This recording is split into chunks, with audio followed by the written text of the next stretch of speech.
Thank you for listening to my daddy's podcast. Hey, don't let these tears fool you. It's all dog around this mug. I'm good.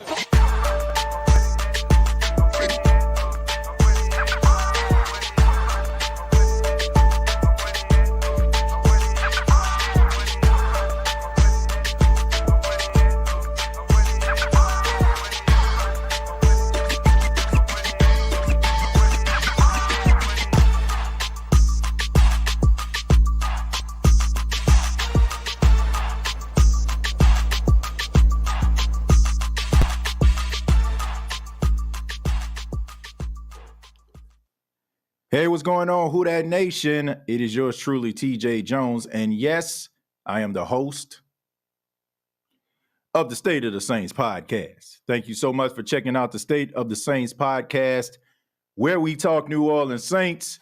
Thank you so much for tuning in. Come on in. Come on in. Shouts out to everybody in the chat right now. Come on in. Come on in. We got some things we need to discuss. We got to talk a little bit about free agency. Some of that talk continues. It's kind of been a reoccurring thing here on the State of the Saints podcast, as now officially it is the start of the 2024 season. And we know that some former, and I got to say former now, New Orleans Saints players have found new homes. And now, because of that, the Saints have to find themselves replacing some of those individuals. Now, on I want to say Monday, if I'm not mistaken, the Saints ended up going after linebacker Willie Gay and signing him to a one-year deal after Zach Bond signed with the Philadelphia Eagles. And now we know about Jameis Winston signing a one-year deal with the Cleveland Browns, trying to get an opportunity to possibly start some games out there. But this leaves a glaring hole in the Saints offense, and it's regarding the backup quarterback position. The backup quarterback position that Jameis Winston held, the Saints may think about possibly going into free agency, trying to sign a veteran quarterback to be able to be a backup to Derek Carr. And there are a few names that are on the list, which we're going to discuss in just a few minutes. But I want to acknowledge everybody that's in the chat right now. Thank you so much for being here. Shouts out to everybody that's listening. I'm pretty sure a lot of you are at work right now. If you're at the gym, if you're listening to this on social media, on X right now, also known as Twitter, thank you so much for your time. But let's go ahead and get into it. Let's talk a little bit about this. Now, I was up pretty early this morning. Of course, I take my son to school every single day. And, of course, yesterday, I'm pretty sure a lot of you heard the news about the Las Vegas Raiders releasing quarterback Jimmy Garoppolo. And Jimmy Garoppolo is 32 years old, been in the league for quite some time, if I'm not mistaken. I think he came into the league around 2014. He was a second-round pick. And, now that the Raiders are looking to maybe possibly find a franchise quarterback, they've been linked to possibly going after Justin Fields. They've been linked to possibly looking at one of these young upstart quarterbacks that's come in this year's draft. So Jimmy Garoppolo is out on the street. And I just mentioned that I feel like the Saints need to maybe take a look at Jimmy Garoppolo because, in my opinion, I feel like it's a good fit. I feel like it's a good fit based on the fact that Jimmy Garoppolo was the quarterback of the San Francisco 49ers before he was signed by the Las Vegas Raiders. And he has a knowledge and understanding of the offense that more than likely Clint Kubiak is going to bring to New Orleans. Now, of course, anytime that you have a quarterback who is not a starter and has a little bit of struggles, of course, you have the people that are going to come in droves saying, no, that's not a good idea. That's not a good idea. That he's not going to be a good backup, yada, yada, yada. First thing I want to say to all those people out there, look, I understand that people are entitled to their opinion. I completely understand. But some of you, your opinions, I can do without. Because it just seems to me like some of you watch too many damn movies. Those football movies, right? And there's these movies about the quarterback, and he's the starter, and all of a sudden he's not doing his job. And then you have that backup on the bench who's holding the clipboard. And then all of a sudden that starting quarterback goes out and then that backup comes in, and the next thing you know, he was the secret sauce that losing team was missing the entire time. Like, he's throwing touchdowns, he's throwing 60-yard bombs, he's up for league MVP. I think that's how some of you think when it comes to the backup quarterback position, because there's no way on God's green earth I want to believe that some of you really honestly believe that the backup quarterback, any backup quarterback that the Saints bring in, is going to change the fortunes of this team. Because in reality, when I start reading off these names, it's going to tell us two things. It's rather, number one, you don't know a damn thing about football, or number two, names that I'm about to read off aren't really going to move the needle for you. If you're concerned about Derek Carr and the way that he's playing the quarterback positions, there is not an individual on this list, in my humble opinion, that is going to make the Saints any more of a playoff contender than what they already are right now, the way their team is structured. Now, I'm going to go ahead and share this screen because I want to make sure that everybody has a full understanding at what I am trying to get at, okay? I'm going to go ahead and share this screen. I want to let everybody see this. Let me go ahead and put it up there. Okay, so here we go right here. All right, this is the list of available free agents right now when it comes to the quarterback position. Here we go. All right, I'm going to go ahead and get it started. All right, so let's go ahead and start at the top. Guys that are already signed with teams. You got Kirk Cousins, who went to the Atlanta Falcons. You got Gardner Minshew, who is with the Las Vegas Raiders. You got Sam Darnold, who is with Minnesota. Jacoby Brissett with New England. Marcus Mariota goes to Washington. Mitchell Trubisky goes to Buffalo. Drew Lock to the Giants. Jameis Winston to Cleveland. Mason Rudolph to Tennessee. Russell Wilson to Pittsburgh. Joe Flacco to Indianapolis. Tyrod Taylor to the Jets. And now you have a list of individuals that are available right now, right? You got Ryan Tannehill. You got Jimmy Garoppolo. You got Teddy Bridgewater, who more than likely has retired. He's going to be coaching high school football in his I want to say his alma mater of school in Florida.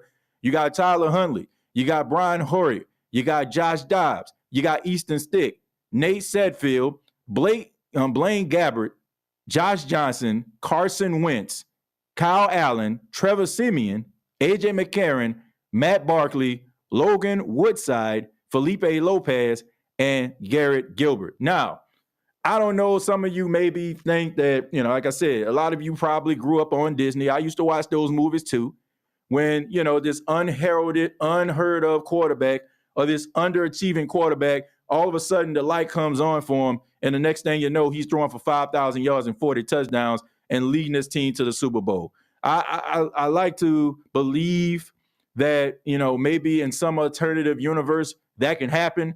But the list of names that I read off, none of them are moving the needle. None of them are going to be a guy that's going to come in and is going to give you instant success, and they're not going to beat out Derek Carr. It's just that simple. But we all know that Dennis Allen, the head coach of the New Orleans Saints, is fighting for his coaching life right now. This is what I want people to understand. With all these people, and I like Jake Haener. Look, everybody know how I feel about Jake Haener. Made a little funny spoof song, talk about Jake Haener, like Sexy Jake. Look, everybody know how I feel about him. Everybody heard the stories about Jake Haener, about how Jake Haener grasped the playbook, and he's a little bit of a savant, and he did a really good job grasping the concepts, and I completely understand all that. That makes perfect sense. But I also want you to understand, goes back to what I just originally said. Dennis Allen is fighting for his coaching life. The morale of the Who Dat Nation is extremely low. Everybody, for the most part, wants to see Dennis Allen up out of here. Nobody believes in Dennis Allen. So Dennis Allen cannot hitch his wagon to a second-year quarterback if the quarterback that he decided that will be the best alternative and the succession plan for Drew Brees gets hurt. And this is what I want people to understand. This isn't like one of those coaches who made the playoffs and maybe you had a couple of years of bad luck and you didn't make the playoffs. Maybe organizations will be a little bit more patient. But everybody knows that Dennis Allen is fighting for his coaching life. We all know that Dennis Allen, a couple slip-ups, he is going to get the pink slip. So why in the world would Dennis Allen hitch his wagon to a second-year quarterback in case Derek Carr goes down? I have news for each and every one of you. The chances of that happening is slim to none. If that happens, that means absolutely none of these individuals have any interest whatsoever in joining the New Orleans Saints. They have no interest. They don't care about joining New Orleans Saints. They don't want to be around the New Orleans Saints. They understand that the writing is on the wall, and they know that Dennis Allen is not the answer. So why would Dennis Allen, who knows that if he has a bad start, he can end up getting fired before the season even ends, why would he try to hitch his wagon to a second-year backup quarterback? And nobody, once again, is going to change the fortunes of the New Orleans Saints. None of these individuals, when the Saints sign him, nobody is going to be looking and hoping that maybe, you know what I'm saying, like Derek Carr, if he don't pan out, this guy's going to come in and light it up. None of it. It's not going to happen, Who Dat Nation. I need everybody to think for a second. Don't try to sound like the smartest person in the room. Don't try to move the goalposts or try to make some type of compelling argument to make yourself look big or make yourself look credible. Think about what you're saying right now. Think about what you're saying. When you say, oh, no, not Jimmy G. Oh, no, not him. Understand, once again, Jimmy G is a 32-year-old seasoned veteran in the San Francisco 49ers system. Oh, TJ, well, Clint Kubiak wasn't there when Jimmy G was there. So what's the comparison? What's the link? The link is the fact that Jimmy Garoppolo from 2017 to 2022 was in the same offense that Clint Kubiak is bringing to the New Orleans Saints. Oh, TJ, man, we have too many Raiders. We have too many people coming in that used to be the Raiders. We're turning into the Raiders. Jimmy Garoppolo playing for the Raiders is completely irrelevant to the statement that I am trying to get at. The fact is the guy understands the offense that Clint Kubiak is bringing to New Orleans. He's a seasoned veteran. He's a guy that understands the offense. So what do you think is going to happen? Do you think that Dennis Allen is going to hitch his wagon to a second-year quarterback in Jake Haener, who basically is going to be a rookie once again because it's him learning a completely different offense? And he's going to hitch his wagon in case something happens to Derek Carr, which we have seen Derek Carr receive his fair share of injuries as the starting quarterback of the New Orleans Saints. So you really honestly believe that a second-year guy who basically has to revert back to being a first-year guy, now that you're bringing in an offense that he does not understand right off the rip, you expect for him to be the Saints' backup quarterback when Dennis Allen's job is on the line? If you believe that, ladies and gentlemen, I got some oceanfront property that is available for you out here in Asheville, North Carolina. I can tell you that right now, right? I got a boat, you know what I'm saying, a yacht that's available right now that will take you to Turk and Caicos right now, if you believe that. I want people to understand the point that I'm trying to get at. Jimmy Garoppolo would be a really good addition to the New Orleans Saints in a backup role. Based on all the list of names that I've seen on that list, he is the best on that particular list. He understands what Clint Kubiak is going to bring to the table. So by him being the backup quarterback, that would actually help Derek Carr, because some of you, once again, just think that the backup quarterback is just designed to sit on the sidelines and get the clipboard, and, you know, when everything goes awry, then all of a sudden, you know, it's time for you to warm up, kid. The backup quarterback's job is for them to be able to be a student of the game. If not so, they have to be even more of a student of the game than a starting quarterback. Like, go back in a history of time. Most backup quarterbacks end up becoming head coaches. You know why? Because they spend much time on the bench, understanding different offensive concepts, being in a quarterback room. They have an earpiece too, talking to the quarterback throughout the game. So why wouldn't you want to have a guy like Jimmy Garoppolo, who understands the offense, being able to help Derek Carr along from the sidelines And then in case something happens, if Clint Kubiak calls out a play, he'll understand it right off the bat because he has been in this offensive system. That was my whole point. Has nothing to do with him being a Raider. Has absolutely nothing to do with the fact that, this whole Raiders Saints, ties that they got right now. It has everything to do with Jimmy G being the best solution to be a backup right now, because Dennis Allen is not going to hitch his wagon to a backup quarterback who is a rookie or a second-year guy who has very little experience. And we all know that. Now, if you think that that's going to happen, I will tell you again, look at Jameis Winston. This guy refused to allow Jameis Winston to play. They basically were stretchering Derek Carr back into the games because they did not want Jameis Winston to play. Why? Because he didn't believe in Jameis Winston. So if he's not going to believe in a guy who has been in the league 8-9 years and it was a first overall pick and has had his fair share of starts, why in the world would he allow a second-year guy to basically determine his fate? It's not going to happen, ladies and gentlemen. It's not going to happen, Who Dat Nation. That's the whole point that I'm trying to make. I hope that I gave you all a better understanding. I know sometimes it's hard for you to kind of clarify on social media because they only give you so many characters to be able to do so. But I want people to understand, Dennis Allen is not going to allow a guy like Jake Haener, and no disrespect to him, I think that Jake Haener is pretty good. He is not going to allow him to decide his fate if Derek Carr was to go down. And you saw that there was a possibility that Derek Carr could go down. So why wouldn't you adjust accordingly?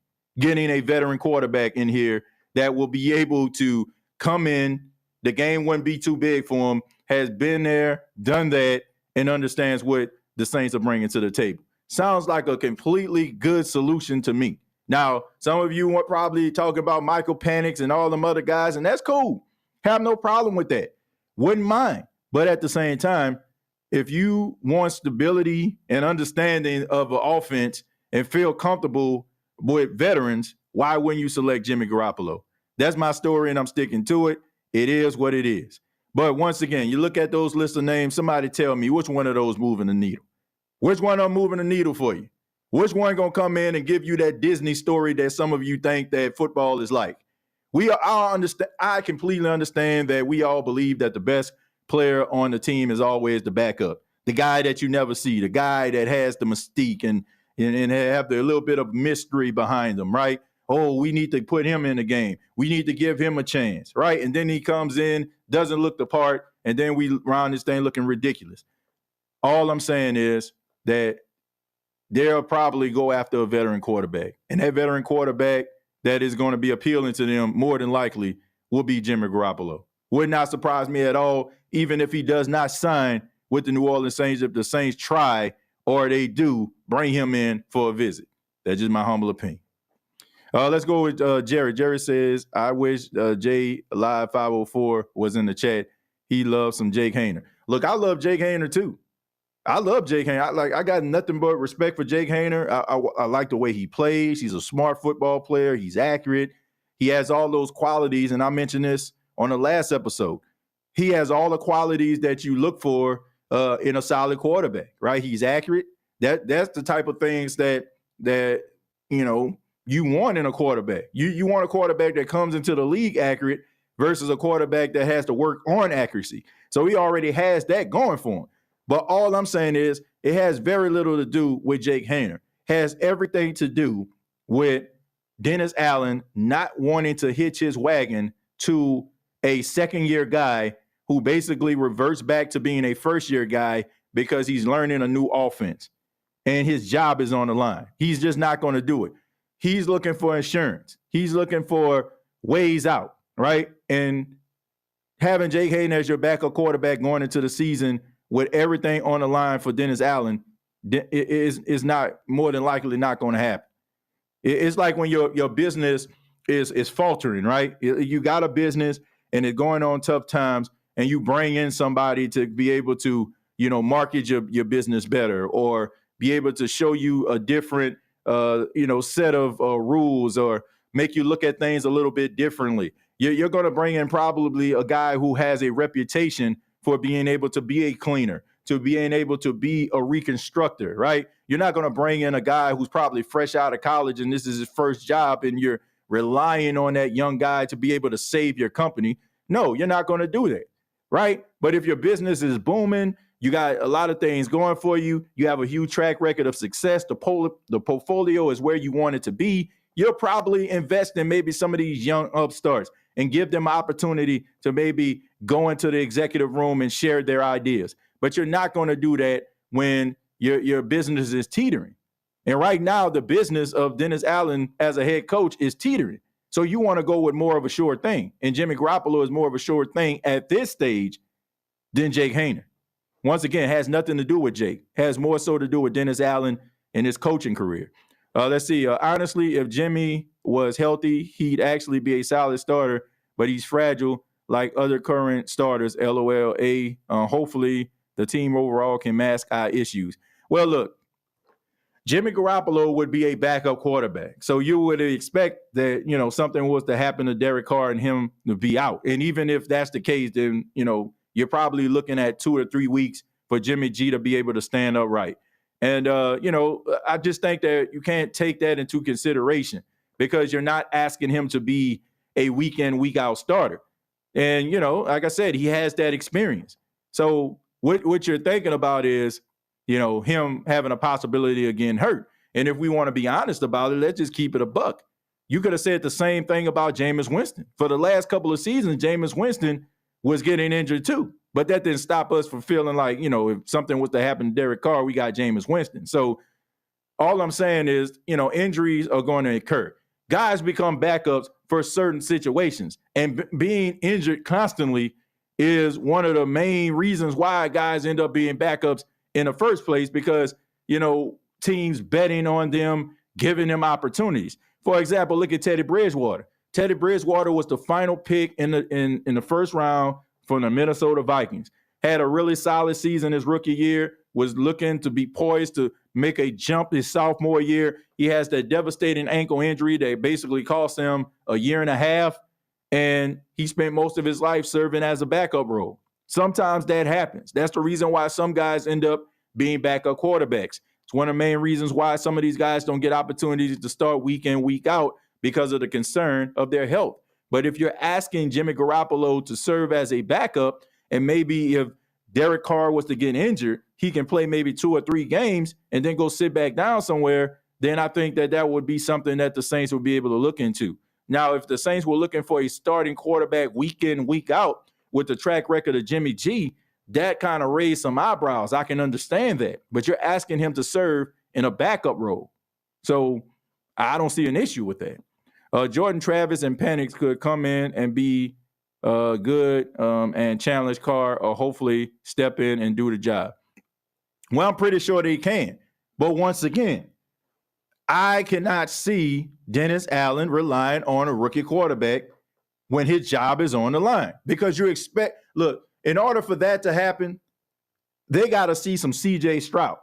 Like they got to see somebody that is looking like an anomaly. Look, they got to be looking like RG3 in their rookie season. Like looking like an anomaly, looking like something that you think that you rarely ever see. Dennis Allen, whether they want to admit it or not, he has to coach this team in desperation mode. And giving rookies opportunities to be able to start and challenge for certain positions, to me, that is for guys who just got to a team who have a reputation of developing quarterbacks or a seasoned veteran coach that has won their fair share of games, has had multiple playoff appearances, has been in a conversation for coach of the year. You don't have that luxury. You do not have that luxury. Now, if this was Sean Payton that we're talking about, or Andy Reid that we're talking about, or Mike Tomlin that we're talking about, then it's a completely different story. But we're talking about a guy who is ranked dead last among head coaches when it comes to being one of the best in the league. Every coach below him has been fired, which in certain, like if you think about it, it's an anomaly that you can be this bad as a coach and still have a job after 2 seasons. But here we are. So I just need Saints fans to understand this. you have to kind of reconstruct the way that you think about this football team, because rather they want to admit it or not, this guy's coaching for his life. He's coaching for his head coaching career this season. If the bottom falls out, if the Saints end up losing 3 straight games, if the Saints get off to a slow start, there can be consideration from moving on from Dennis Allen. So you basically got to go into the season in desperation mode. That's the reason why you have to go with more sure things that you have seen work. We may not like it, but more than likely, some of these veterans that are on this team, they're going to show up and show out. No matter what the score is, they're not going to leave anything left on the field. I mean, they're going to leave everything on the field. They're not going to phone it in. And when you have guys that are high character like that, you need those guys to be able to push some of the other guys that may have a different mind frame, right? You got to go with more short things when you're coaching for your coaching life, which Dennis Allen is doing. So maybe if he was established, maybe if the Saints made the playoffs, maybe if the Saints won the division, maybe you can kind of throw some of those things out there and take some chances. But Dennis Allen can't afford to take chances. You got to win. TJ, they were trying to get Joe Flacco. I mean, which was a good thing. Like, if they were trying to go after Joe Flacco, that's good, because that's a guy who has been established, a guy that understands offensive concepts, been in the league for quite some time. The game is not going to be too big for him. So I can understand that. So that tells you everything you need to know about where the Saints' mind frame is right now. If they believe Jake Haener, was the guy that they were looking at as the backup, we wouldn't be having this conversation right now. So, but once again, when you are in the position that Dennis Allen is in, you got to go with more of a sure thing. They did say Jake looked better than Carr and Jameis during camp. Well, I mean, look, I don't know who said that. I'm pretty sure, like, I didn't hear that exactly.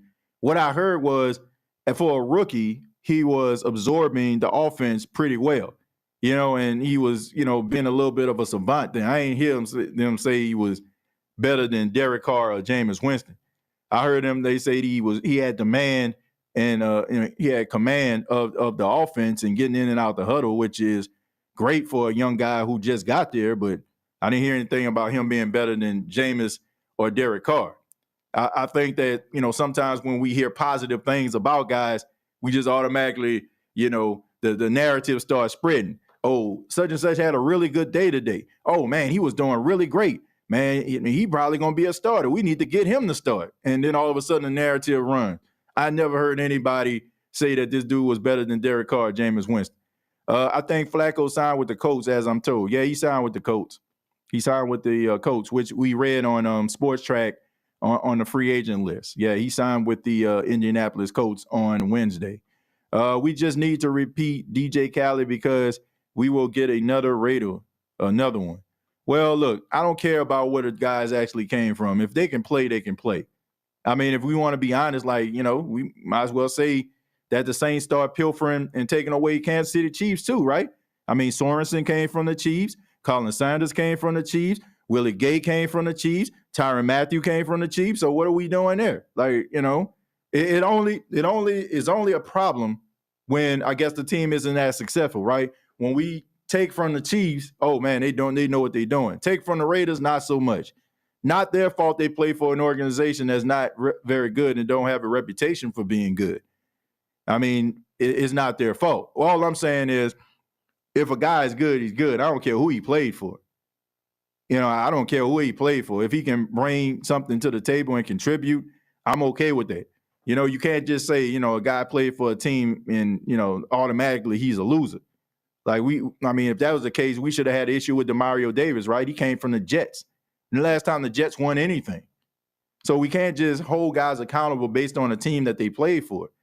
We got to look at the fact that can they contribute? Colin Sanders has contribute. Foster Monroe in the blocking game has contribute. And, it has, honestly, based on the situation that he was going through, battling cancer, wasn't even sure if this guy's going to play. All things considered, it's just a testament, to the hard work and dedication. He was actually on the field that year. So look, I don't got a problem where a guy actually plays. Jonathan Abram came in late, played pretty doggone well. So I don't know, man. I don't care. I don't get into, oh, man, we the New Orleans Raiders. I don't care where the guy come from. If he can come in and contribute to the team, don't care if he played for one of the worst teams in the league. If he can come in and make a difference, I'm all for it. Rather it be a guy who can serve as a backup like Jimmy G, who has had experience in the offense that's coming to New Orleans, or a guy like Jonathan Abram, put him in the right situation, and, he'll be able to get some levels of success. I don't care. And I don't think anybody have an issue with Hunter Renfrow if he was to come to the New Orleans Saints as a slot receiver.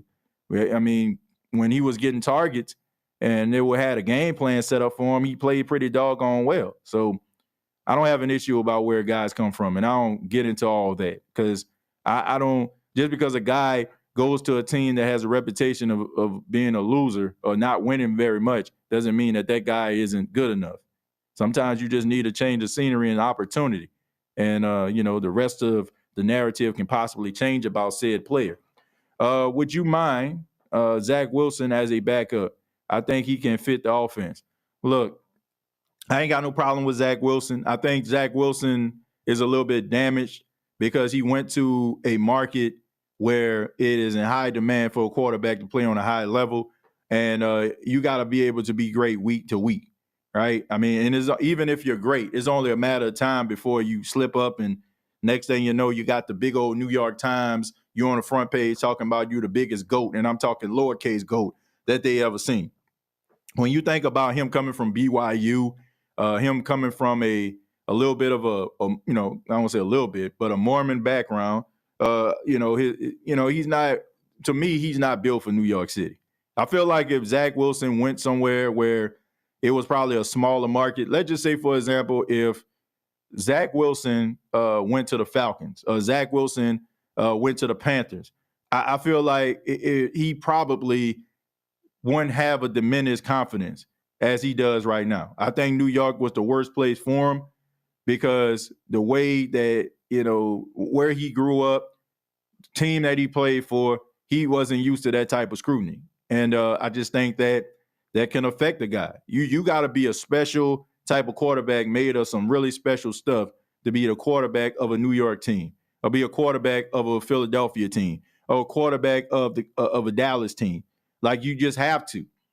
And I just feel like that's probably something that he's dealing with, right? When you got, a dude throw a pass and all of a sudden it sails over a wide receiver head and everybody rolling their eyes and you can actually see that, and you got your teammates ain't making nothing better. They rolling their eyes too because they feeling the pressure of a New York media or a New York fan base too. It's kind of hard for a guy to be able to bounce back from that. I think that there's something there with Zach Wilson. I think that, to me, he's a little bit damaged. Once again, I just think that if he probably played somewhere else and it didn't pan out and he goes somewhere else and play, I think that maybe they'll have a little bit of meat on the bone. But I think that this guy needs a resurrection of his confidence. What you saw when Aaron Rodgers went to the Jets and Zach Wilson had to take a back seat and Robert Saleh and the coaching staff said, look, if Aaron signs with us, you're going to have to be a backup. I seen a guy that was absolutely relieved that he didn't have to have that pressure on him. And I think when it happened so instantly after 4 plays, Aaron Rodgers goes down with a torn Achilles. You can see the shock on Zach Wilson's face. Because, he couldn't believe that he was thrust back into that.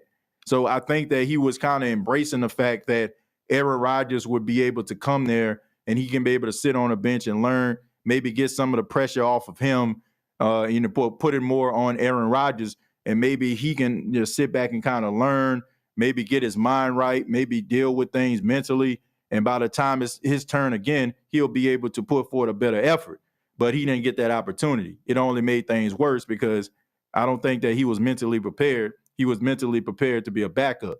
So I think that you may need to deal with some things mentally with Zach Wilson. I don't think that he would be a solid backup at this stage. I think he needs to go somewhere where he can actually sit down with a veteran and there are very little expectations for him to play. Like, him go somewhere like Kansas City or something like that where, Mahomes going to play week in, week out, and you can kind of just learn. Or, I can't even say the 49ers because, there's a chance that you might play there. he needs to resurrect his career, and he needs to resurrect his confidence. And I feel like if you were to put him as a backup right now, based on the vibe and how people feel about Derek Carr, I think that it will put some level of pressure on him that he's not ready for at this point. And I know some people will say, well, man, you're an NFL quarterback. But these guys are like people just like you and me. If people constantly criticize you every single day, it will affect you psychologically. Like, I understand that these individuals, these players make millions of dollars. And, you know, we talk about, well, you can't act like a baby, but they're human beings too. They just so happen to do an extraordinary job that many people can't do. But they still have human feelings like everybody else. They still have to make sure that they're in the right mental space in order for them to perform their job. No different between you and me. So I just think that he needs to resurrect his career by sitting on a bench, maybe behind somebody that there's a snowball chance in hell of him playing, because that guy plays constantly, and allow him to build up his confidence again. But just in case, you know, somebody was to get hurt, or maybe there's another opportunity where he can be a starter down the line, he can be able to be in the right headspace and be able to take that particular challenge on. But right now, if you sign Zach Wilson, to me, I think you'll be making a huge mistake. This guy needs some serious rehabilitation.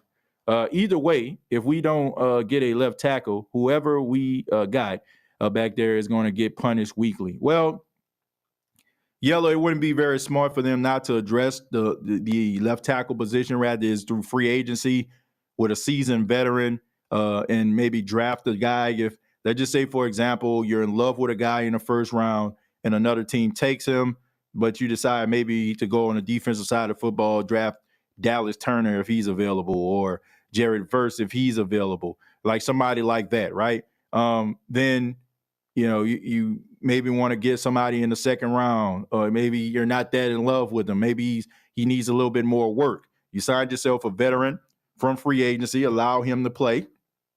And by the time maybe, I don't know, something happens midway through the season, if, you know, that said player ends up getting injured, or maybe the light come on for that young guy, you'll be able to, you know, add him in, maybe throw him in some jumbo packages or what have you.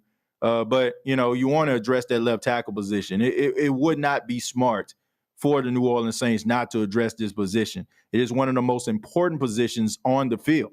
You need a left tackle. You need a offensive lineman to protect your quarterback's blind side. And we know that Derek Carr has a reputation when he starts to hear footsteps, or, you know, that clock starts to speed up in his head. Sometimes it causes him not to make the best decisions.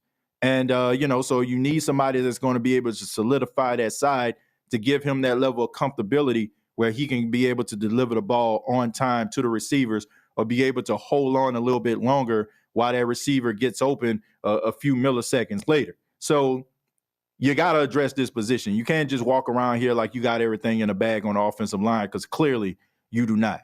There's a lot of question marks about Trevor Penning, who you thought originally was supposed to be Teron Armstead's successor, looking more like he's going to be a guard. It seems like the Saints more than likely are probably going to give up on him being that left tackle. But there's still some guys out there that you can take a look at.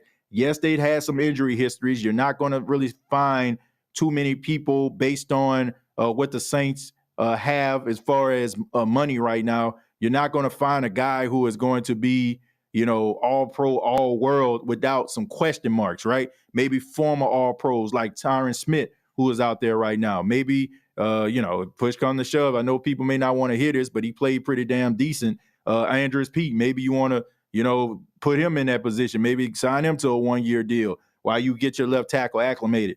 Or heck, maybe you really do your due diligence and feel like you can find that next rookie left tackle that can be a starter for the next decade in the draft right now. But whatever you choose to do, you got to address this position.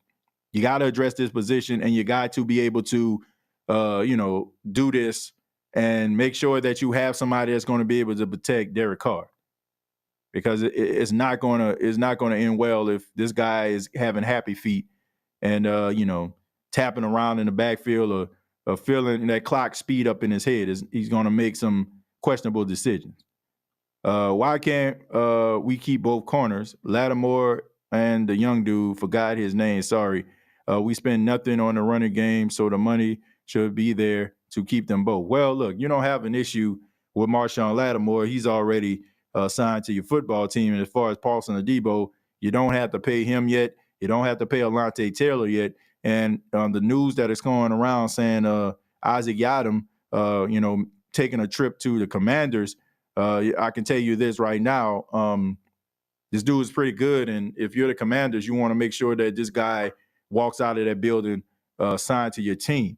So with that news coming out, you have to wonder, will the Saints just, keep Marshawn Lattimore? I understand that they had some issues in regards to the reputation and the relationship between Marshawn Lattimore and the head coaching staff, but Marshawn Lattimore is a special player, and if you are losing Isaac Yiadom, who did a really, really good job, I want to say he had like 14 pass deflections last season, serving as a backup. So he really kind of, priced his way out in New Orleans. I knew for a fact that based on what he did in that backup role while Laddie Daddy was hurt, you had to believe that somebody was going to pick up the phone and they wanted that production and give him, maybe a multi-year contract. So this leaves the Saints with a lot of unanswered questions. Maybe, they are maybe thinking about shopping Marshawn Lattimore, the reason why they end up going after Vontae Maddox. He's known for being in the slot. Maybe they're thinking about pushing Alontae Taylor to be the starter on the outside, just in case, Marshawn Lattimore and the team can't reconcile, and they are thinking about trading Marshawn Lattimore, which to me, once again, I feel like this would be a huge mistake, because what the New Orleans Saints would be doing is they would be making Dennis Allen feel more comfortable by trading away a guy who more than likely, well, I won't say more than likely, he is the cornerstone of your secondary. Like, we don't know if Dennis Allen is going to be here next season, but you for damn sure know that Marshawn Lattimore is going to give you production consistent production for at least another 3 to 4 seasons. So it would be, to me, not the smartest decision in the world for you to take the side of a coach that you don't even know is the answer to this Sean Payton succession plan. Why would you want to go ahead and make him comfortable when you don't even know if this guy is going to be good enough to be able to lead your team anywhere, and you have to force yourself to possibly, fire this dude at the end of the season or fire him midway through the season? So you end up taking the side of a guy that you end up firing and basically trading away a guy whatever coach that you bring in is going to make his life a whole hell of a lot better, because he's on the outside going up against the best number one on every team. Like, to me, one of these things are not like the other. If Dennis Allen was a can't-miss coach, Saints was in the Super Bowl for the last 2 seasons or on the doorstep of a Super Bowl, maybe people would look at this like, oh, you know what? They got something there. He's a future head coach of this team. He can lead the team somewhere. So maybe, you don't want to have that distraction in the locker room. But once again, Marshawn Lattimore more than likely is going to give you, pending injury, a significant injury, he's going to give you 3 to 4 years of production. You know that he's going to give you.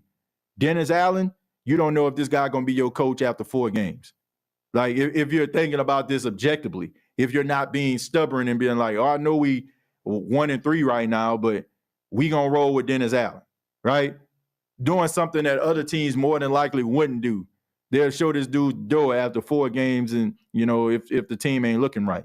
So why would you take the side of a guy that you don't even know is going to be your head coach by the end of the season?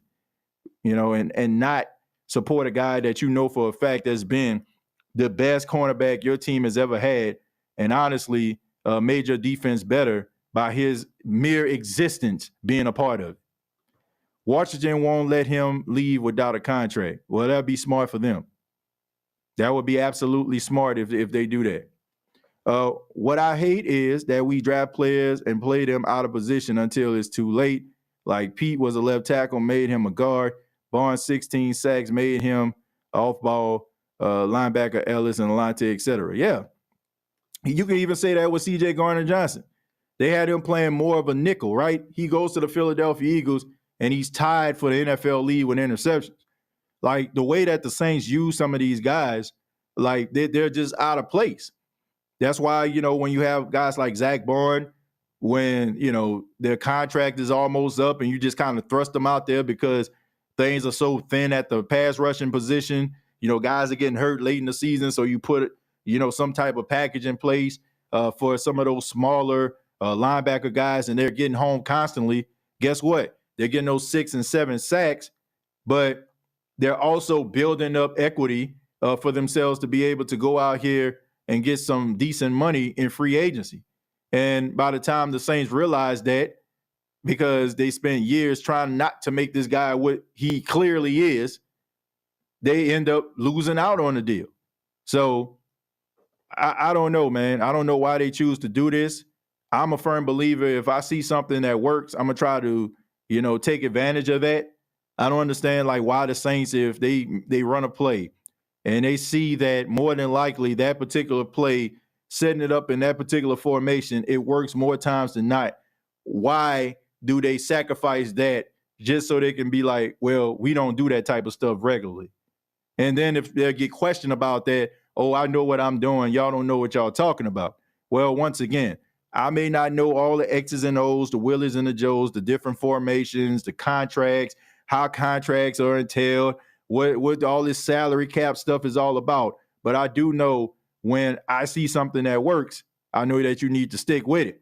Don't understand why the New Orleans Saints just want to stay true to themselves sometime, even if what that means is them staying true to themselves by calling stuff that just does not work more times than not. If you are a team trying to find an identity, which the Saints clearly we're trying to do, why aren't you taking – why when you are looking at footage, why are you not taking these things into consideration? Why instead of, oh, this worked right here, man, maybe we need to lean a little bit more on this. Instead, this worked this week, but I don't know about next week. And then all of a sudden, you just go out there, get the brakes beat off you, but have salvageable numbers because teams were playing you about as soft as a baby's behind during garbage time. It just doesn't make any sense. You need to lean into stuff that works. Teams that are successful, they have ways of adapting. You got to be able to adapt.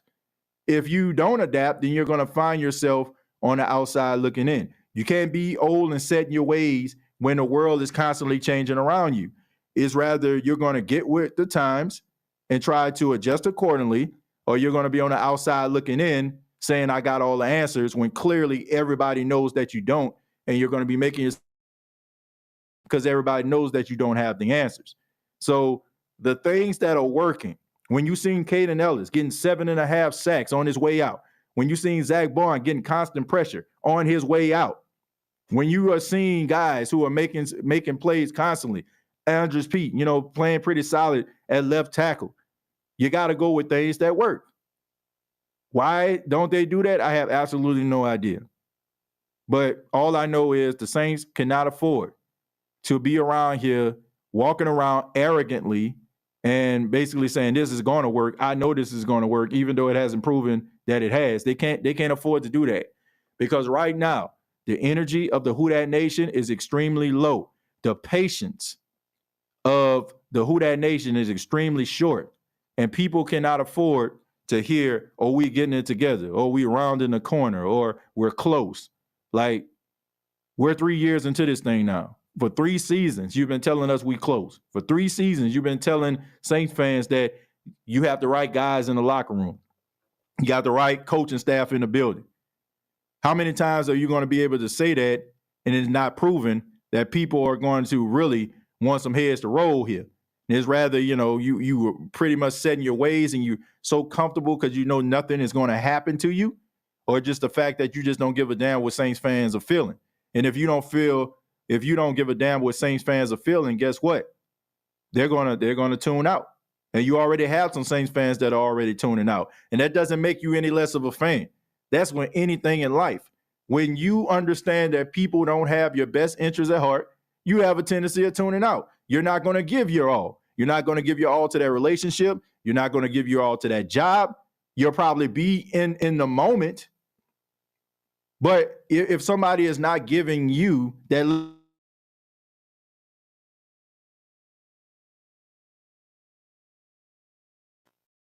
that you can do.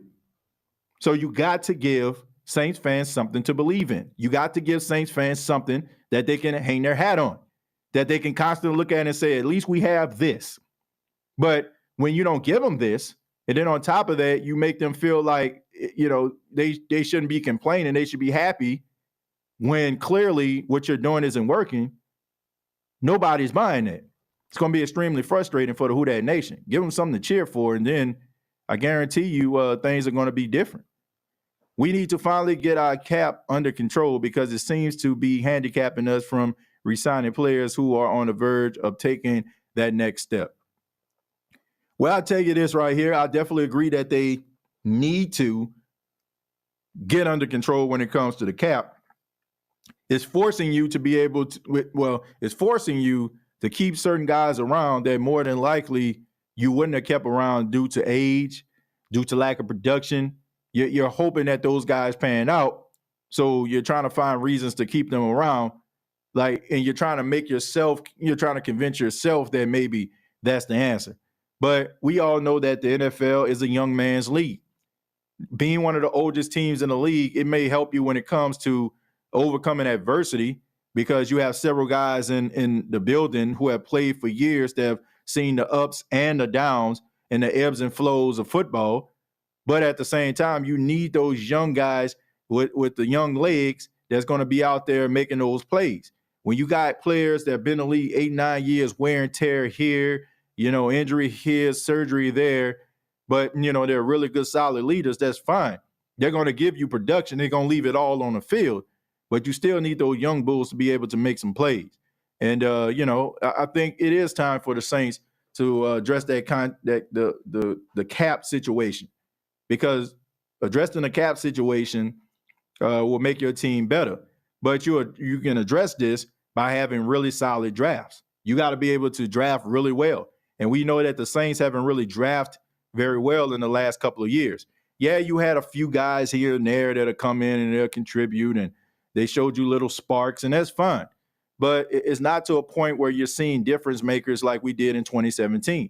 And I understand that 2017, that's an outlier, that's an anomaly.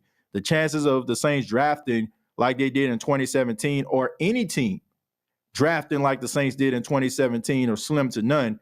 But you at least, if it's 100%, you at least want to hit on at least 60% of the guys that you get, or, at least 50-50 here, right? But you want guys to come in to be able to make some plays. Like you look at the New Orleans Saints in 2017, I mean, you can arguably say that 100%, nearly 100% of those guys made a difference on every team that they played for, including when they were with the Saints. So I want people to understand that was an outlier. That was an outlier in 2017. And I get it, right? The best moments we compare to the worst moment. But we also have to take into consideration that was an outlier. That was an outlier.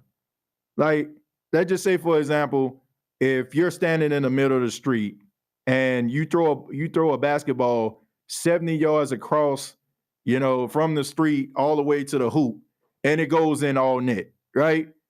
And you can't expect to, like, every single time, like, chunk the ball over and over and over again and just go all net, all net, all net. You're going to miss some, right? Because it's not a high possibility of that happening constantly over and over and over again, right? So sometimes you got to look at it and be like, oh, that was a little bit of luck there, So because 2017 happened, you have some Saints fans are looking at that as the standard, and it's not. The standard is if you, break even, what I'm saying? Like, go 50-50 or something like that. But they just have to have a solid draft. So they got to do their due diligence. That's going to get you out of the cap situation. That's what's going to get you out of cap hell, by drafting solid players that can contribute to your team and being able to hit on those first and second round picks. Not guys that are projects, not guys that, I'm going to draft him in the second round, but he ain't going to play. Like, get guys that for a fact are going to be difference makers or have a strong possibility of showing flashes very, very early. No more projects, because you can't afford You can't afford to work on projects right now. You can't, right? It's great that Isaiah Foskey, had those many forced fumbles at Notre Dame. But if you're trying to coach this guy up to have a mean streak, that's a problem. It's rather you have it or you don't. You got to go with guys that check the boxes already. All the players from Northern Wyoming and New Mexico Technical College and all that, like, they got to wait. They got to wait. You got to go with guys that you have seen make it and do big things on a big stage, because those are the type of guys that are going to come in. And I'm not saying it's going to happen all the time, but they give you a stronger possibility to be able to get your cap under control and give your team winning, or get your team winning consistently. That's what you need. Projects going to have to wait. Projects, or when your team is established and you already got some core guys, and maybe you want to, take a chance on a guy who really did good on the athletic test, guy that, was a beast on the bench. I don't know what, but right now, the way that your team is structured, what you need right now are some really good draft picks, some really good young players that's going to develop in your system, that's going to give you some production early. And some of the things that they need to work on aren't as painstakingly obvious, and it won't take you years in order for that guy to reach his full potential. Because by that time, when he reaches his full potential, he's up for a contract. That's what you don't want. You want guys that's going to hit the ground running, give you some levels of production, and the production shows all the while. You did really good. I seen the tape. You did awesome with this, but you could have made this play if you did this, that, and the third, right? That's what you need. Project's going to have to wait. Who that from South Philly, TJ? You doing the Lord's work, brother. Eugene, I appreciate that, man. Thank you for being here. And thank everybody for being here right now. I ask that you hit the like button if you enjoy the State of the Saints podcast and the content. I just ask that you hit the like button.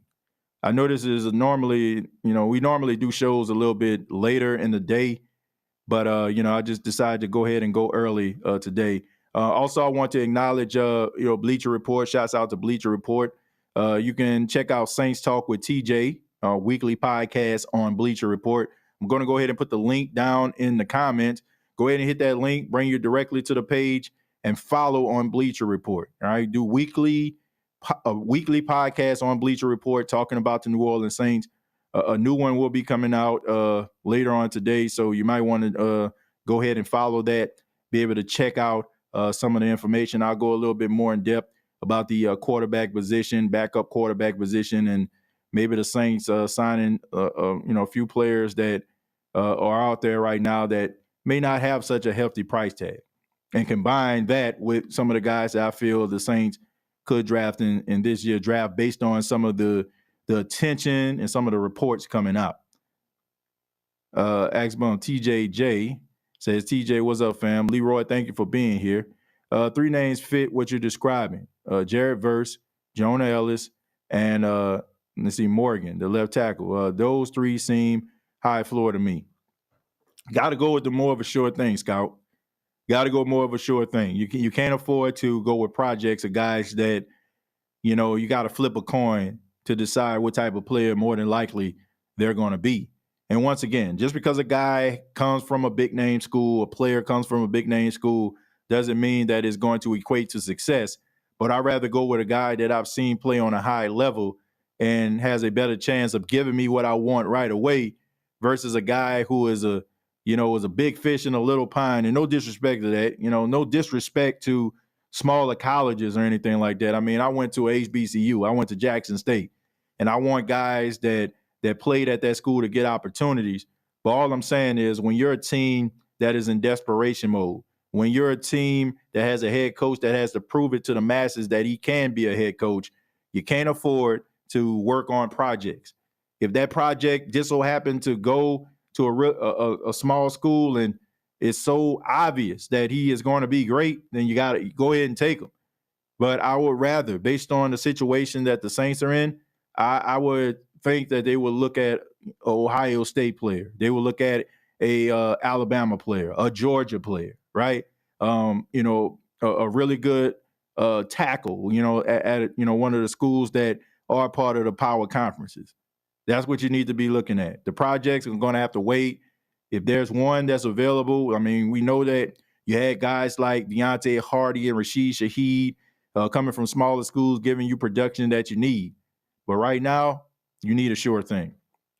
TJ, I had my body mass index measured today. When I started my health journey, it was 62.7. It is now 40.6. Well, congratulations to you, Josh. Congratulations. Keep up the good work, man.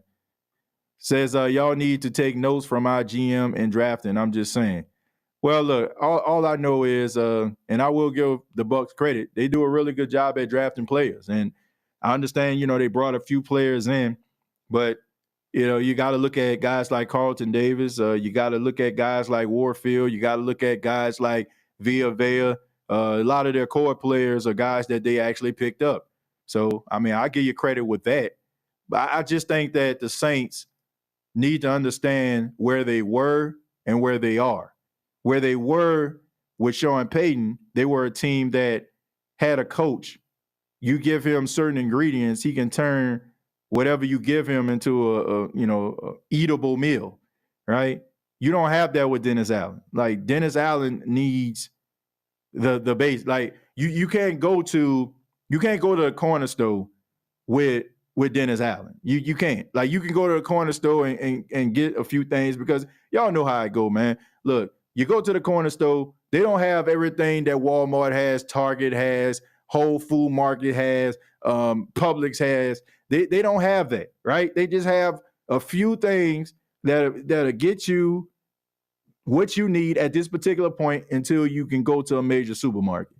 What you had in Sean Payton was a guy you can shop at the corner store with, right? I can give you a dash, a little Jordan Humphrey. I can give you a little dash over here, Marquez Callaway. I can give you 2 sprinkles of Tavares Cadet, and you can make this thing work. You can't do this with Dennis Allen. Dennis Allen needs you to shop at Whole Foods. Dennis Allen needs you to shop at Publix. Dennis Allen needs you to shop at Costco and Sam's Club, right? You got to be able to bring in more of a sure thing, and things that need very little maintenance, right? You need a cactus to come to New Orleans right now. For those that may not be into planting, a cactus, it's hard to kill a cactus, right? Even when you don't water it as often, it's hard to kill a cactus. That is what you need. You need a bunch of cactus in New Orleans. You need more of a sure thing. You cannot shop at the corner store with Dennis Allen as your head coach.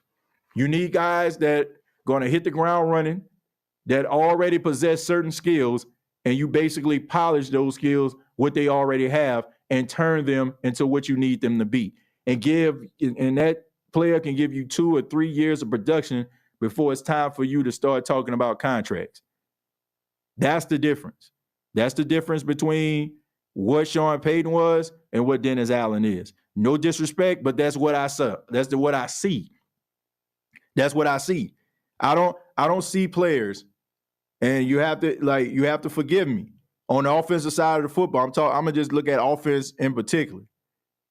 Like, I don't see too many offensive players that are getting better than what they already have been, them coming into the thing. It's not there like they hitting the ground running, right? If they already were good coming out of school and had certain levels of talent, I mean, they're using it on the field. But you need teachers that can be able to develop those already polished players. You don't want players 2 and 3 years in, they basically look the same way they did and have the same type of stat line they had since they were a rookie. You want, this player has 6 sacks in his rookie season, right? You want that player to take that next step that sophomore year and give you 9 or 10. Third year, you want them to at least be in consideration for one of the top sack leaders. You got to be able to have somebody that's going to be able to develop those players. Sean Payton made gumbo. Dennis Allen made ramen. Well, look, like I said, it's based on the ingredients, right? I mean, some people can make gumbo with the bare minimum and make it taste good, right? Some people need the whole shebang in order for their gumbo to be good. I think there's a difference. We need side to side that involves the edge. I do feel that way. I think you definitely need pressure. I mean, it will make things a lot easier for your offense and give them more opportunities to be able to do some things. The game isn't just running anymore. Usually quickness and agility leads to a pass rush. Yeah, I mean, you need certain things, certain abilities in order for you to be effective at what you're doing. I agree with that. AKA Dallas Turner and Chop Robinson. Well, I don't know. Dallas Turner should be a very highly touted draft pick. I would be shocked if he gets out the top 10. But I think that you definitely need somebody that's going to be a disruptor. Versus the only first-round edge who lines up a hand in the dirt. Even then, though, he's a weak side defensive end, which is Granderson's position. I'm not sure what we can do defensive end, to be honest. Robinson out of Missouri or Neyland out of Michigan, maybe. Well, look, I think that when it comes to Jared Verse, I think he has everything that you need. He has that athleticism. He has that ability, and I don't think it would be an issue for him to make that transition. I mean, based on what I've seen. And who knows? I mean, we know that Chase Young is out there right now. I mean, I don't know. I mean, news comes by pretty fast. Things change in a matter of seconds. But as of right now, Chase Young is out there. Who's to say that the Saints won't end up, getting him and putting him in that position? I know people have questions and certain reservations about Chase Young, how hot his motor runs. Is he a team guy or more like a stat guy? I've heard all these different things. But, I mean, who's to say that the Saints won't take that chance? And if they take that chance, then I think they're pretty sure the writing's on the wall what they're going to do in the first round. More than likely, they'll probably go after a tackle. Let's see. We just tried that with Bond, Ellis, and Foskey, and none of them saw the field, though. Eventually, we'll convert to a 3-4, but until then, I wouldn't expect us to draft Nolan Smith types. No, I don't see that at all. You'll probably see that if Dennis Allen was to get fired. Dennis Allen has a certain type of player defensively that he looks at. And, I know some people get mad. I think the last time I said something about the Saints like a certain type of player, Cam Jordan got upset with me, which I still stand by that. I think what I was talking about was the quarterback position. They like a certain type of quarterback. Everybody thought, I was getting at, they like white quarterbacks. But no, I was referring to West Coast quarterbacks, which they clearly like. But the Saints do have a type when it comes to defensive linemen. They like guys with long arms and guys that are tall, right? That's what they like. So more than likely, you're not going to see a change in that unless you have a coach with a different defensive philosophy, and maybe you'll see a little bit of a difference if they get another coach. But as long as Dennis Allen is here, you're probably going to see those same prototypical type defensive ends because they like those type of guys. Right, none of them hit the field, but then they did. They had success. The only reason they didn't is because we tried making them something they're not. Yeah, I mean, look, you got to go with what works. And if guys show you that they're a certain type of player, you got to believe what you're seeing. You got to believe it. Like, I understand that there's a level of arrogance in coaching. Like, anybody that's played organized sports, man, these coaches, they arrogant. They feel like everything they call is going to work. But when a player shows you that they had success a certain way, why draft that player? And I feel bad, like, honestly. I feel bad for players like Zach Bond and Caden Ellis, because who's to say that if you were to put them in the position that you put them in the final year of their contract with your team, who's to say that they wouldn't have found levels of success? So you basically squandered 4 and 5 years of these guys' careers trying to make them something that they're not. And you end up like throwing them out into the streets like, they're a lost cause. But when somebody pick them up, not only are they really good, but they may be the best player on the team. So you have to ask yourself, was something wrong with said player or something was wrong with your organization? And I know sometimes when players get cut and when players get released, we have a tendency of saying, they weren't good enough. But when are we going to start looking at some of these coaches and what they're asking these players to do? For example, look at the Carolina Panthers. Baker Mayfield in a Carolina Panthers uniform looks completely different from Baker Mayfield in a Tampa Bay Buccaneers uniform. Then all of a sudden, Baker Mayfield, like, you know, his talent that left him and went to Mormon Mountain came back to earth and it went back inside of him. And all of a sudden, like, he possessed the talent that everybody thought that they saw him coming out of Oklahoma. No, it's about where these guys end up. It's about what these coaches are asking these guys to do. Now, sometimes it's said player. Maybe the player just don't pan out. Maybe they don't have what the organization is looking for. But I'm starting to sense a trend here, right? You're seeing Caden Ellis on his way out before he signed with Atlanta, played pretty good when you put him in a position that he was comfortable in. Same thing with Zach Bond. So maybe, like the Color Purple say, maybe God is trying to tell you something. Maybe this guy can be talented and give you what you need if you actually put them in that position that makes them comfortable. But I'm just wondering, like, did Zach Bond get squandered? Is our assessment of what Zach Bond is it fair? That's just my question. Because when you put him in a position that we seen him thrive in at the University of Wisconsin, it worked. When you put Caden Ellis in a position that he was in when he was in Idaho, it worked. So maybe the system that you have is broken, and maybe you need to look at what you're actually doing. Now, I know that sounds ridiculous because the Saints always have a really solid defense, but you can be even more of a force if you take these players and what you see on tape, them coming from the college to the pros, maybe utilizing that, maybe you'll get a little bit more of what you're asking for defensively. I mean, could it be? Could it be? I mean, I could be wrong, but hey, in fans' defense, I expect us to use Bond as pass rush, so I thought we'd get him too, but not use him only on special teams. Yeah, and it's probably because of what the Saints were asking him to do. He wasn't comfortable with. He never grasped the concept. So all of a sudden, like, oh, well, we like you, but we're going to put you on special team. We'll see. We'll see, because a lot of Saints fans are going to get mad if Zach Bond makes some level of impact with the Philadelphia Eagles. Jared Verse, 6'4", 260. Dallas Turner, 6'4", 253. Not much difference. Don't think they would make the same mistake with Turner as they did Bond.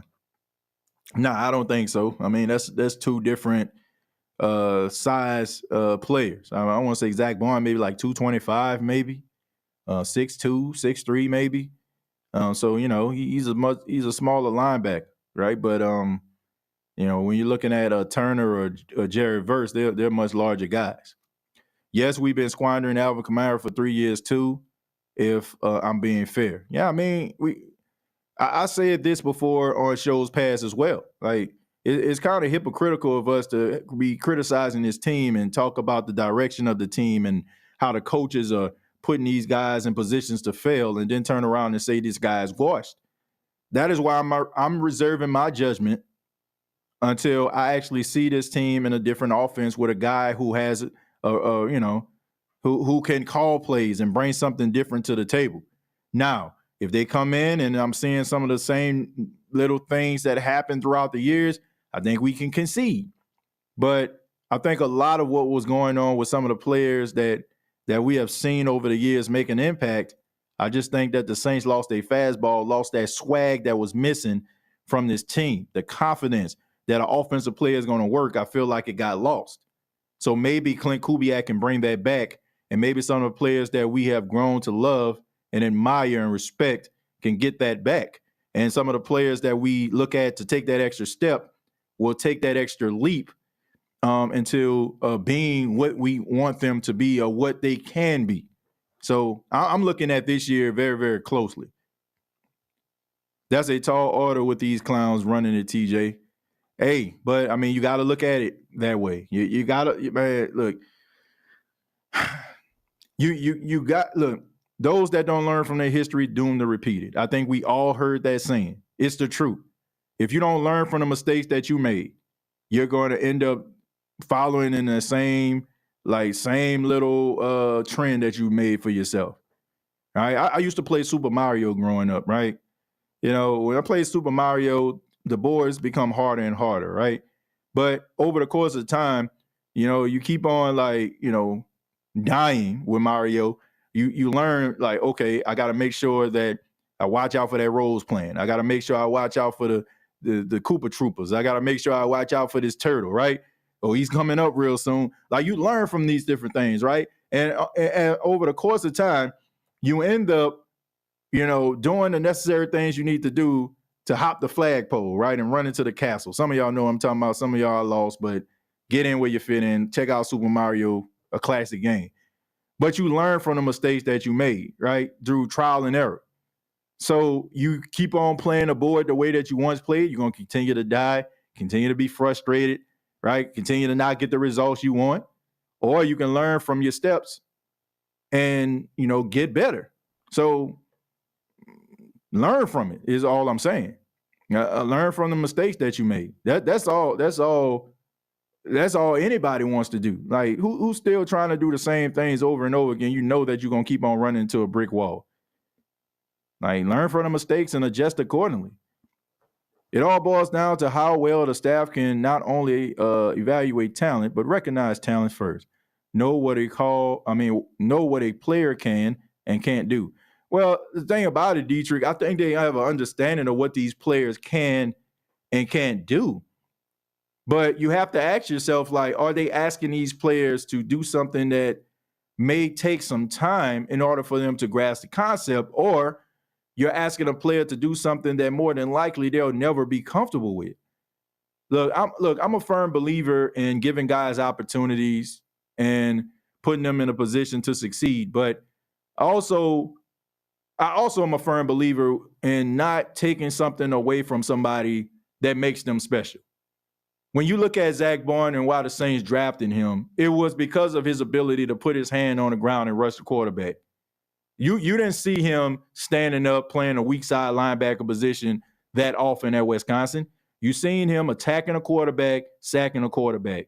So why are you looking at this guy like, you know what, if he stands up, hey, maybe he can be a really good weak side linebacker. When you start taking things that made a guy special in the first place, you basically are trying to rebuild the man, rebuild the woman, rebuild the player, rebuild the will here, right? So how about tapping into the things that the person does best? If he doesn't fit your scheme, don't squander that guy's years where he can be productive or be, a high level or high middle of the pack player for another team. Because if you're doing that, who knows? I can't sit up here and just say Zach Bourne was a disaster. I can't. And I feel like that would be unfair for a Saints fan to say that this guy was a disaster, especially when the New Orleans Saints were asking him to do something that he wasn't known for doing. I mean, why should we blame them? If somebody asks you, for example, okay, if you are a construction worker, right? You're a construction worker. Your entire background is construction. You worked on this building. You worked on this apartment. Worked on this, that, and the third, right? And then all of a sudden, let's just say, for example, you put your resume on, I don't know, LinkedIn or something. And a law office calls you and says, we want you to work for our law office and we want you to work this case right here. What the hell are you talking about? I ain't never worked a case a day in my life. I don't know the first thing about being a lawyer, right? I watch it on TV. So if they okay, well, we're going to teach you how to be a lawyer. They might teach you certain things, but you'll never grasp the concept of somebody that actually went to law school, burned the midnight oil, all these different things, right? So my point is, if whatever makes that guy special, to begin with, why are you taking that away from them? Why are you turning them into something they are not? It's a waste of time. You're wasting that player's time and you're wasting your time. Why not call somebody that went to Harvard Law, Yale Law, Loyola Law, right? Stop wasting your time. Stop wasting said person's time, said player time. Allow them to go to a team that their skill set fits, and who knows? They may not end up being what that team needs them to be, but at least they'll have a positive start. I feel like the offense is going to take a step forward, but the defense is going to take a step back. Well, I think the defense will be okay. I think it'll be okay. Me personally, TJ, I think it's time to clean house. Mickey Loomis can go also because this team has really been bad for a few years. Well, Thad, number one, Mickey Loomis ain't going anywhere. We talked about this before. He's third in command of the team. He was left in Tom Benson's will to give him a portion of the team. So not only does he act as a GM, he has complete control of the team and some of the decision making from like almost every particular level. Right, the only two individuals that kind of can step in and maybe I guess overrule his decisions would be Dennis Lauscher, the team president, and of course Gail Benson, the owner of the Saints. So when you're dealing with a guy that has that type of control, he looks at himself differently. He can carry himself differently. He doesn't have to have that I guess that get up and go or that sense of urgency about every particular situation like some GMs do. Like if you didn't have a really good season as a GM going into another season, you got to up the ante, right? But he doesn't have to do that. He can walk around, be completely free and feel like, he got a hand on every single thing and don't have to worry about his job being in jeopardy. When you have that type of control, it's hard for anybody to tell you anything. And honestly, you can be as patient as you want to. So I don't see that happening. Do I feel like some of the decisions over the last couple of years have been questionable? Absolutely. And even they would have to admit to that. But as long as Mickey Loomis has that level of control, as long as he wants to be a part of those operations where, he decides what player comes in, what players they keep, this, that, and the third, I mean, strap in. That's just the way it's going to be. So now I don't see any end in sight. As he just wakes up one morning and says, I don't want to do this anymore. Anything less than playoff wins is a failure. I agree with that. You definitely got to make the playoffs this year. Yeah, we need a starting left tackle and left guard. Eventually, a right tackle to replace Ram 2. Even Ruiz at right guard got to play better. 4 of the 5 spots need work if I'm objective. Well, yeah, offensive line definitely taking a step back over the years, but hopefully the new offensive line coach that they have, who has a reputation of really helping guys and developing guys, maybe, that would be something that has been lacking. Maybe this guy can address, and maybe they can get back to being the team offensive line wise that we have grown accustomed to seeing. Like we really haven't seen throughout the years, like at least like 10 to 15 of them, the Saints offensive line just looking like straight garbage, over the last. Maybe these new coaches can inject some level of, intensity and maybe, get the fire under these guys in order for them to play better. I would feel better if Mickey Loomis just stepped down into a advisory role and we get a fresh mind in at GM. Well, I don't see that happening. And I'm pretty sure what the Saints are going to do, they're going to constantly, as long as he doesn't get opportunity, they're probably going to have like Kai Harley as a guy in waiting. They don't want to lose him. Maybe the Saints want to, be that team where they pass the torch to guys that are already in the building, whether it's Jeff Ireland or, Kai Harley or something like that. But he already said, and I'm talking Mickey Loomis, he said at his press conference, the legendary gum press conference, that he heard what people were saying about him possibly stepping down, and there was no truth into that. And he talked about how he feels like he wants to be here for a long time. So strap in, Who Dat Nation. Mickey Loomis isn't going anywhere.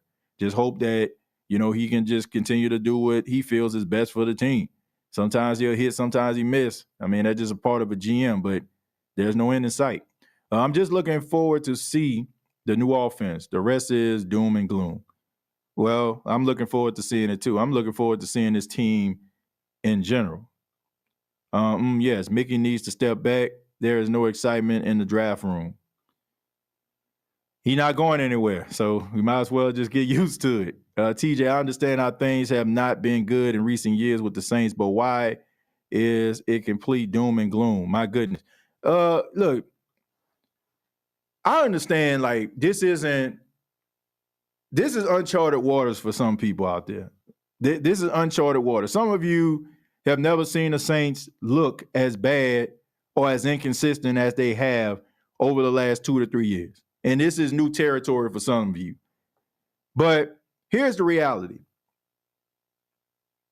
When you have a team like the New Orleans Saints, when you look at the NFC and there are no world beaters, when you look at the Saints, you feel like they should still be in the thick of things, especially last year when you have the easiest schedule in the league, when you're playing against backup quarterbacks. You had an easy schedule.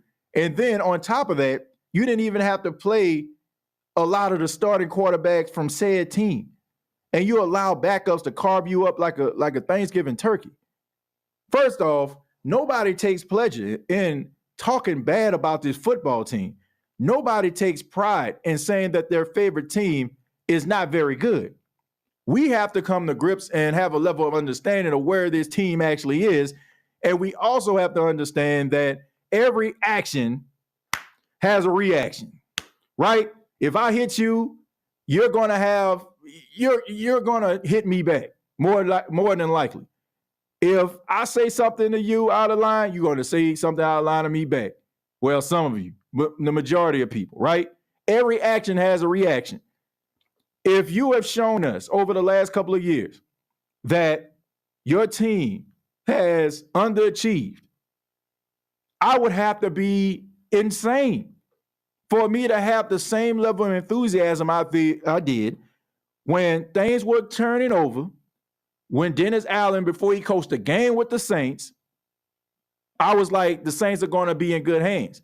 When they have shown you that they have underachieved, it is going to make you adjust accordingly.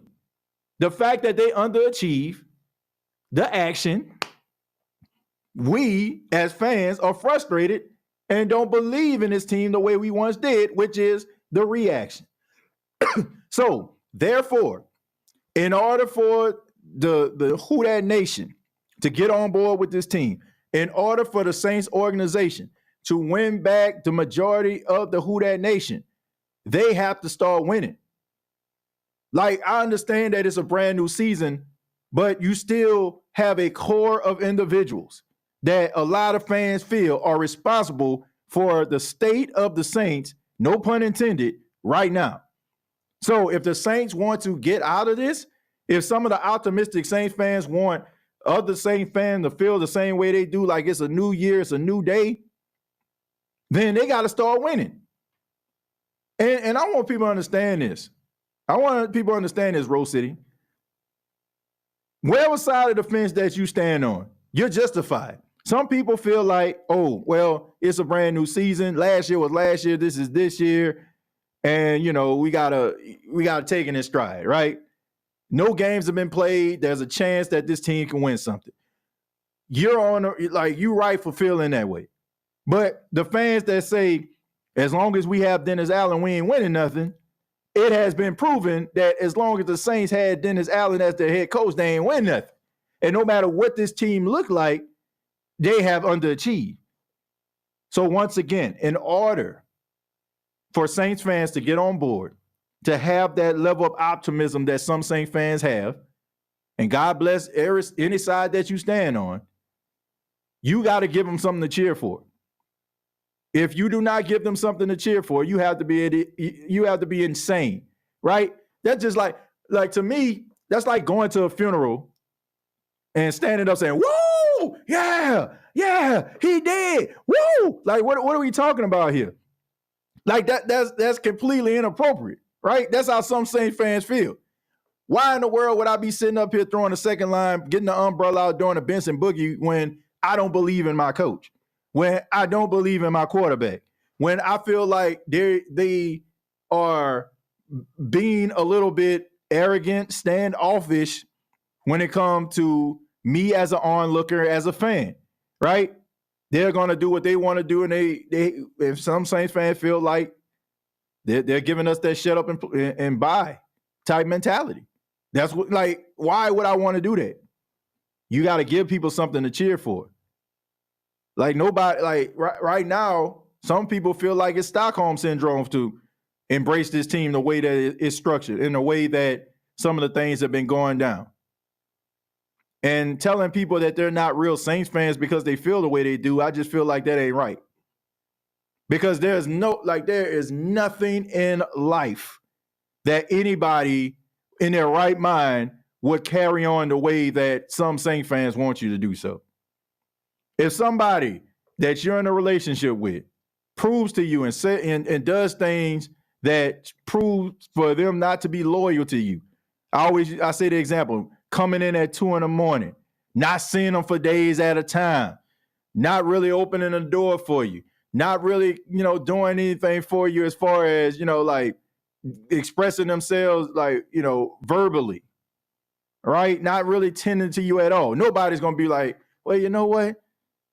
I know they believe, I believe in them. What? Like, man, look, you got to have a St. Louis mind frame sometimes. You got to show me. There's nothing in life that that you can do. Like, outside of football, I'm serious. Outside of cheering for a football team, I ain't never seen anybody. Well, I've seen people, but for the most part, if you're in your right mind, you believe in yourself, right? I ain't never seen anybody who would allow themselves to subject themselves to an individual that shows them that they care absolutely nothing about them, or give them the impression that they don't care, that they just like, okay, I believe in you. Like, no. Like, you have some people that out here, but they call those individuals, they say that those individuals have Stockholm syndrome. I don't have that. Like, I love the New Orleans Saints. I want to see them succeed, just like everybody else that's watching this right now, I'm sure. Just like everybody in the chat right now, I'm sure. But I'm not going to be a naive Saints fan, and I don't think anybody else should either. There's an expectation that this team, that fans have for this team. You got to have it. There's an expectation. And we wouldn't have this expectation if this organization didn't show us that this team can win. Now DA has no choice but to ride Carmageddon. Yeah, ain't got no choice. But we'll see. We'll see. Let's see. Let's put it this way. Everyone is talking about Atlanta and Tampa as to which one will win a division this year. No one person is even mentioning Nola. See how much faith people have in our coach. Well, I'm going to say this, Saints Nola. I'm going to say this. They've always done this. You know the difference? We believe what they're saying. That's the only difference, because every single year, we've, included myself, we do shows where people don't feel like the Saints are going to do anything, and we get pissed off. Like, we get angry, frustrated. Man, how they going to do this to my team, man? They ain't see what we did last year. Man, they ain't see these injuries that we had. Man, when this dude come back and when this dude come back, I'm telling you, man, we're going to win the division. We have said these things all the time. We have talked about Nick Wright. We've talked about so many other like talking heads that don't believe in the New Orleans Saints at all. Ryan Clark, right? How you from Louisiana? How you from the West Bank and don't believe in the Saints? All these different things. The only difference from that year, those years, from this year, is that we actually believe what they're saying. That they aren't worth talking about. We actually have accepted the thing that we have spent years trying to defend. That's the difference. Nobody, I don't want to say nobody, the Saints fans out there, they don't have the same level of belief that they had in years past for this team. So it's not like they just started to not mention the New Orleans Saints as a contender. It's just the fact that now they're not mentioning them, and we've accepted that. So they've always said it. You know, we as fans, we as onlookers, reporters, what have you. I don't want to say reporters, but you know, y'all know what I'm talking about. There's expectations that was set. You know, every year when the Saints were, you know, they had Sean Payton, Drew Brees, right? There was the expectation. So not mentioning them because you had Sean Payton as a coach and Drew Brees as your quarterback was blasphemous.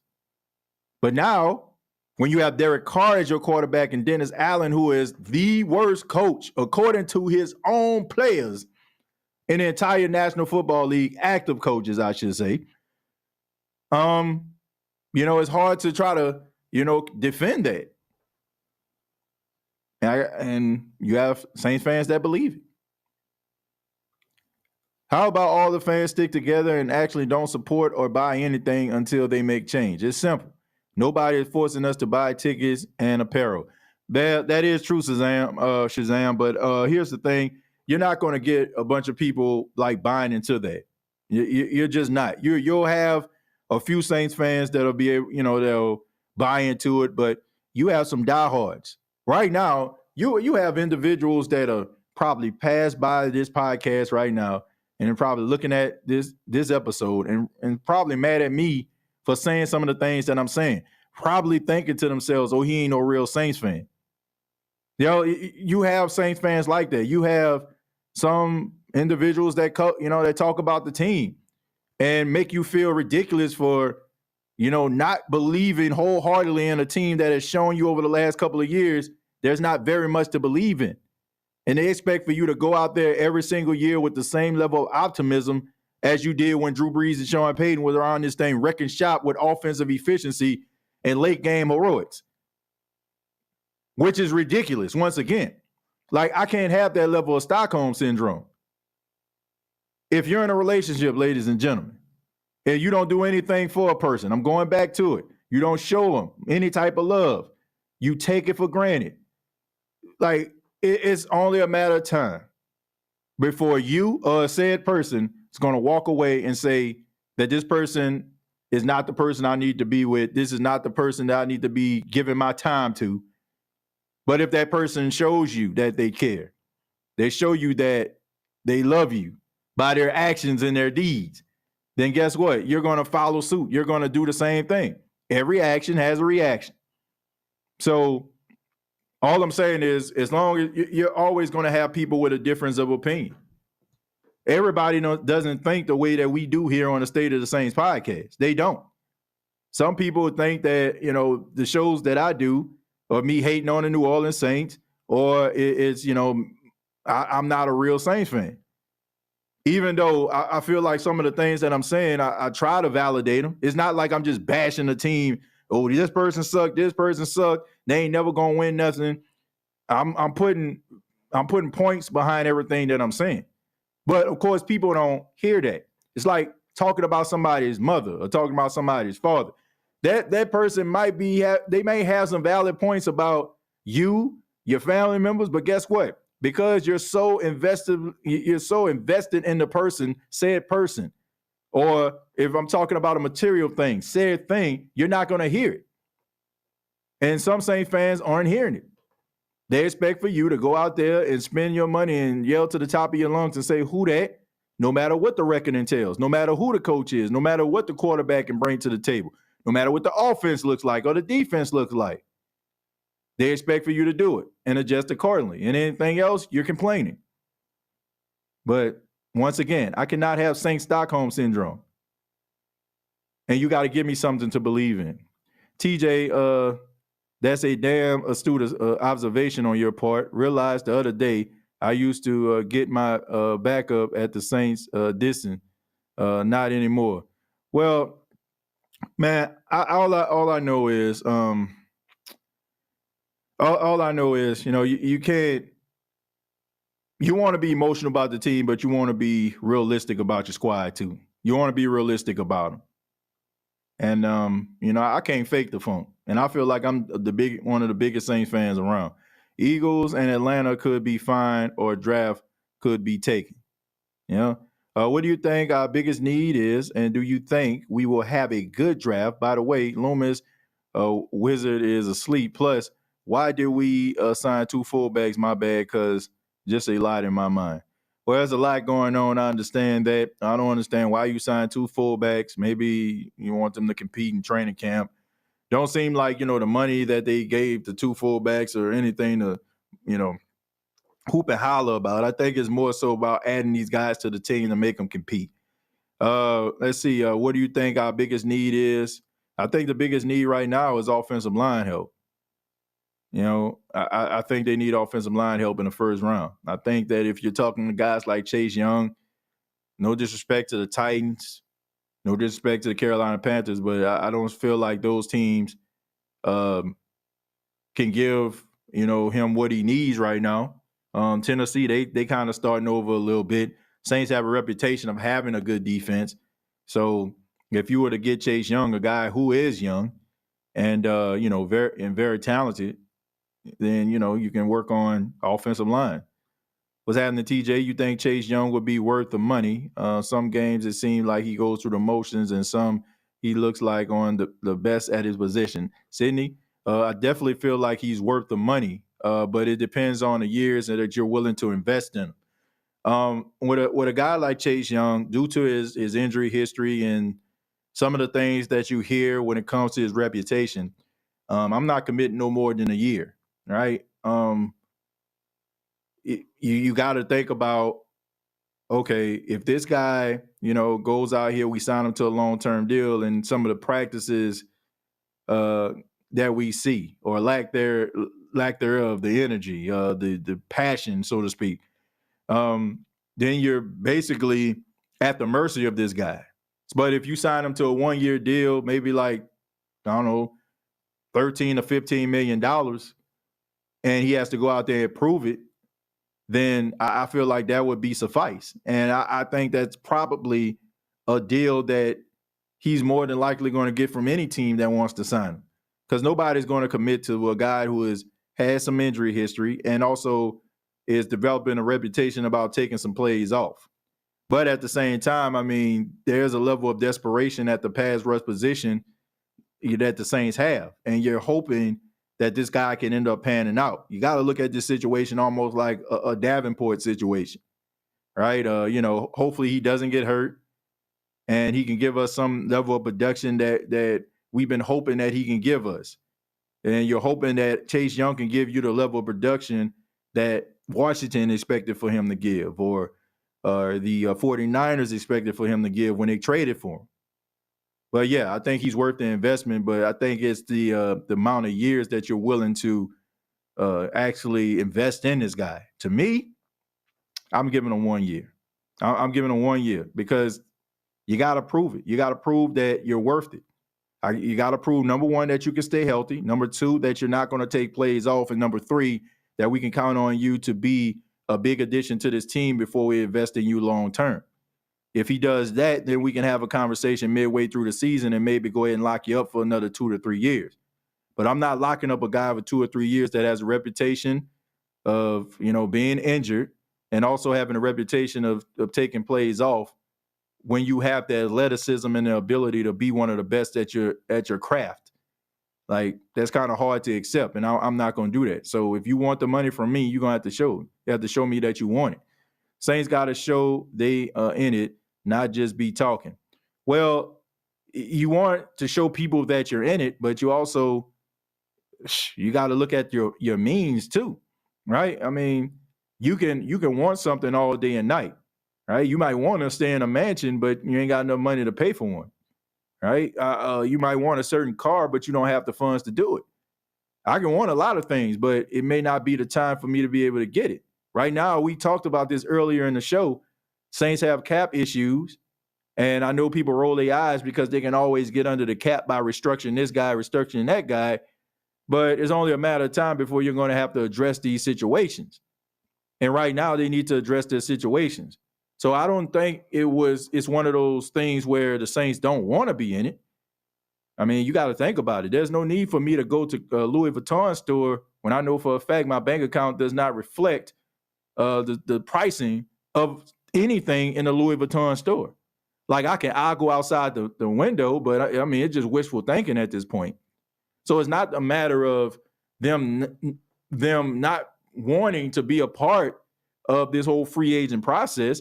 And maybe if they had enough money to play with, we'll see more guys, and maybe it'll be a little bit more excitement.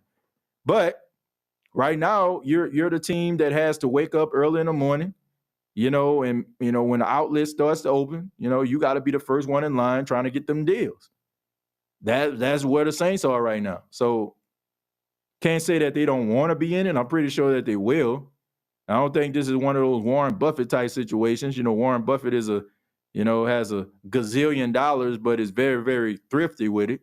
The New Orleans Saints are struggling to stay under the cap and trying to move some things around in order for them to be compliant. So I'm not expecting for them to go out there trying to pay for a Rolls Royce when you got a Honda Civic type money, No, it's a waste of time. No need to go to the Rolls Royce dealership if you got Honda Civic money. Not working. So we can ogle all day, but right now that's all you're doing is ogling. Right? All I can do is look through the glass and hope one day I can buy this. That's where we at right now. You don't use the words rebuild, Malcolm, but it says I think we in a soft rebuild. I mean, they don't use the term rebuild, Malcolm, but that's where we at. I mean, you can say it like it's almost like I was watching this special on 30 for 30 about the Baltimore Ravens, and they were really, really good. There was the defense of the year where they had one of the best defenses in the league, and they were saying like they didn't want to say the word playoffs, right? They didn't use the word playoff, right? That's what the Saints at right now. Like they're not saying rebuild, but that's what you're doing. You may not want to accept that you're rebuilding, but that's what you're doing. Because right now, you're not the team that a lot of people have known you for throughout the years. Right now, you're trying to find what your identity is. The Saints don't even have an identity. And I feel comfortable with saying that because even your best player, one of your best players, Alvin Kamara, even said that. They don't have an identity. Can we sit up here and just say, man, the Saints do blank well? Like, or let me rephrase that. The Saints do blank consistently well. You can't. So right now, this is a team that's trying to find themselves. Alfred, thank you very much for the $1.99. Says we just signed Nathan Peterman. Well, I don't know why. I don't know if we signed Nathan Peterman or not.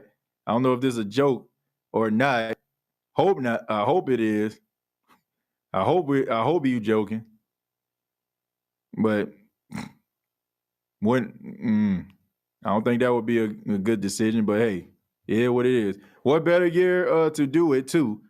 Fans don't think DA or Carr is the guy. Might as well pay down debt, draft talent, set ourselves up long term, especially if Carr and DA going to be out in half years anyway. Well, I'm hearing a lot of people saying Nate Peterman. Y'all know this live, so there's a lot of things that I don't see. Okay, Nick Underhill just reported Saints signed Nathan Peterman to compete as a backup quarterback per source. So you got Nate Peterman out there. Wouldn't have been my top choice, but he is a guy who has been a journeyman quarterback. He's played on quite a few teams. He's been a part of several organizations. Has had a few starts. Of course, I think we already know about his when he was with the Buffalo Bills throwing all them picks in that game. But look, Nathan Peterman is a backup quarterback. Had some ups, plenty of downs, but that's where you at. Once again, like what I said, like you shopping, it's like you looking inside the window at the Louis Vuitton store, right? You want Louis Vuitton, you want it, you wish you can get it, but you can't afford it. Yeah, but I just saw that, man. But thank y'all for keeping me abreast to the situation. Because once again, it's live and there's a lot of things that go on that I don't know about. But, I mean, when you look at Nathan Peterman, I mean, pretty much a journeyman here. He played for Buffalo from 2017 to 2018. He was with the Raiders from 2018 to 2021. And he was with the Chicago Bears from 2022 to the present. So he was with the Chicago Bears and, served as a backup. He was a 5th-round pick. He went to Tennessee and Pitt, and now he's a New Orleans Saint trying to compete for that backup role. But I don't expect for him to be the only person that they sign. I expect for the New Orleans Saints to probably go after someone else and have them compete. Jake Haener probably better than Peterman. He played good in the Senior Bowl last year and played good in preseason. Yeah, I mean, Jake Haener, he was the Senior Bowl MVP last year. Like when he was out there, and he made some really good throws. I was actually able to watch Jake up close. So, I mean, but to me, this is a great opportunity. If the Saints don't sign anybody else, if they don't sign anybody else to come in to compete for the backup job, this is a huge opportunity for Jake Haener. And, if he doesn't beat out Nate Peterman, I think I think we got some questions that we need to ask about about Jake Haener here. It seems like to me with this signing, it's like the Saints want Jake Haener to take that extra step. But I mean, Nate Peterman, like I said, he's been around for quite some time. He's been around. He's been on some teams. He's a veteran. And it's just like I said at the beginning of the show. None of the quarterbacks that were on the list that were available are going to change the fortunes of your team if something was to happen to Derek Carr, or they're going to come in playing better than Derek Carr. I mean, I don't even see Nate Peterman on the list. I don't even see him on the list right now. So that just came way out of left field. Like, and I'm looking at this tracker right now. Let me go ahead and pull it up so y'all can see it too. But yeah, I mean, you look at Ryan Tannehill, say market value, Josh Dobbs market value. Everybody else basically is like, well, get in where you fit in. That's where you at. So I don't know, man. I guess when you like I said, you got to get up in the morning sometimes and be able to catch them sales before everybody else wake up. I remember one time, I'm gonna tell you no lies. I went to the gym probably like around 5:30, 6 o'clock. By the time I got out the gym, it was time for the outlet to open. So I went over to the outlet. I walked in the store. They had stuff like right up front. I mean, they had like shoes.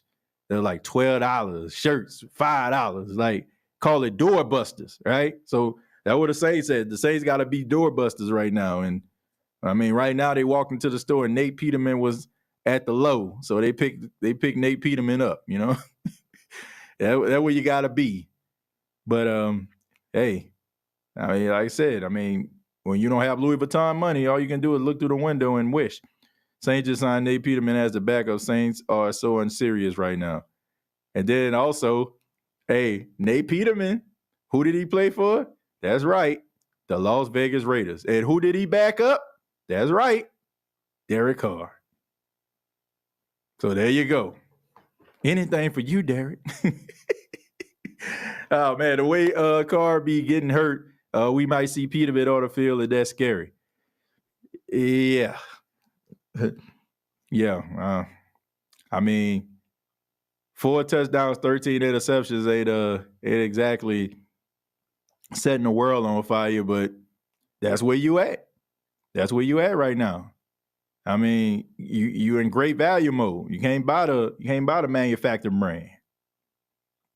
The way Carr already read that. Peterman signed for a po' boy sandwich and 2 bags of Skittles. Enjoy the rainbow. Hilarious. Look, all I'm saying is that's where you at. So, and also, I don't know. Should I say this? Or should I say this? Yeah, let me go ahead and say it. Let me play devil's advocate real quick. All right. So, a lot of you already know that Jameis Winston was the backup quarterback. I don't know, all of you should know if you're a Saints fan. Jameis Winston was the backup quarterback for the New Orleans Saints last season, right? But what was the difference? you can make an argument that Jameis Winston was more popular than a starting quarterback, Derek Carr. And we all know that Jameis Winston, Jameis Winston was out there in the community. Dude was outside. Every Tom, Dick, and Harry that you see, like, to have pictures with Jameis Winston out there. Jameis Winston went out there, been bothered with a bunch of entourage. The dude was just out there by himself, outside, active in the neighborhoods. And we all know this, right? And because of Jameis Winston's, team first mentality, dapping guys up, encouraging guys, he won the hearts of a lot of members of the Who Dat Nation. And also just made Derek Carr look like, well, y'all know, less popular. So, Nate Peterman signing with the New Orleans Saints.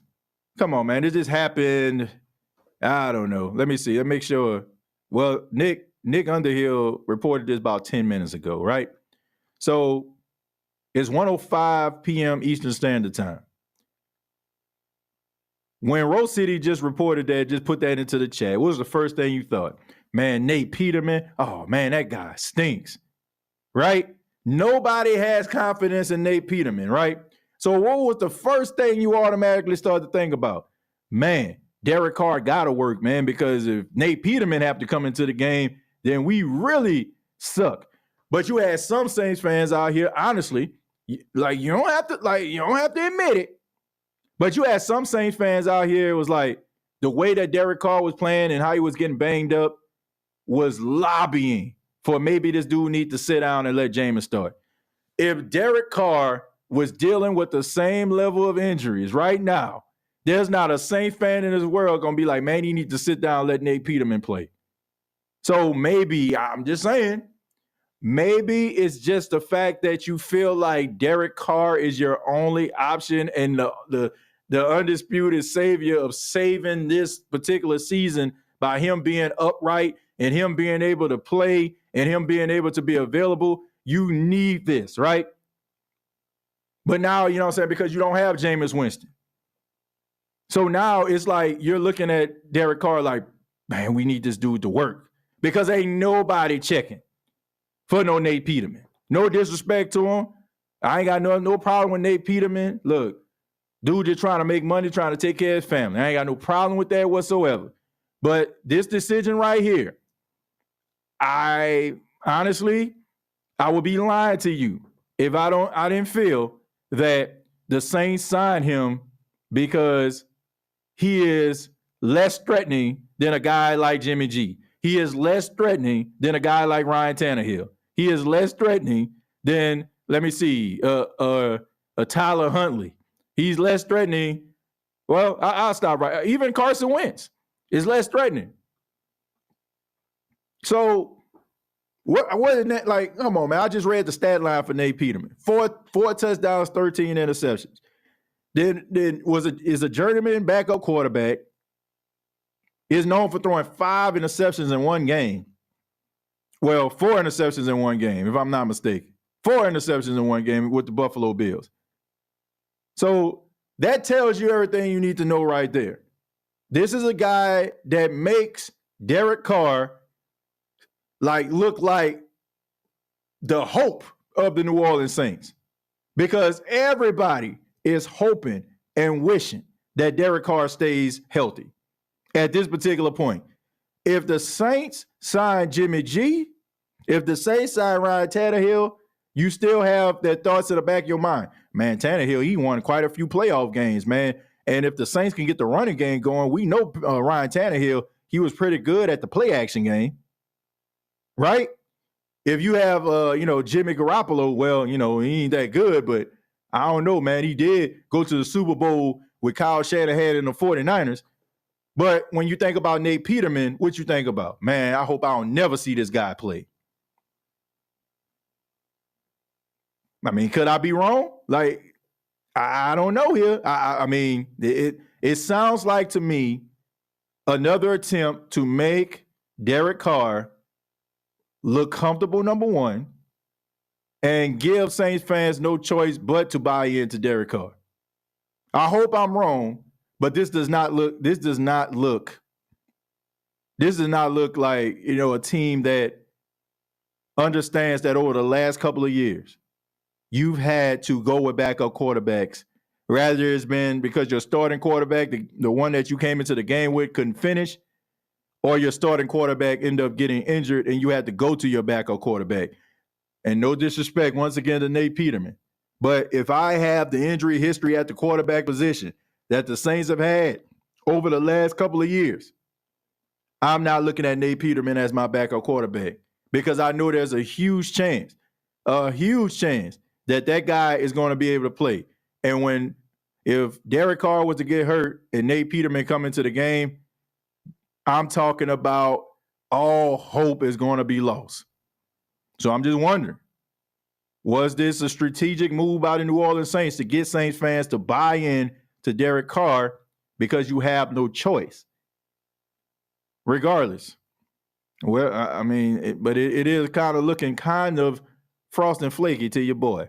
Damn, TJ, you hit right on the button, my dude. Well, Jody, look, I hope I'm wrong, but you would be hard pressed to come up with a compelling argument than that, because it just sounds like they're just trying to keep him comfortable because Jameis Winston cast such a huge shadow over him, and I guess you couldn't really get him, to ingratiate himself into the Saints culture because you had many Saints fans that felt like by signing Derek Carr, they didn't have to do that because they had Jameis Winston.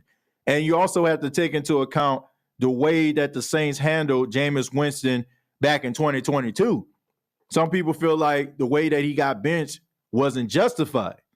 So he already was a little bit of a martyr here. You know what I'm saying? Like, everybody kind of felt bad because they wanted to see what Jameis can do, and they felt like Dennis Allen did not put Jameis, best interest at heart. They basically kind of just sabotaged the man. So going into 2023, everybody was kind of upset.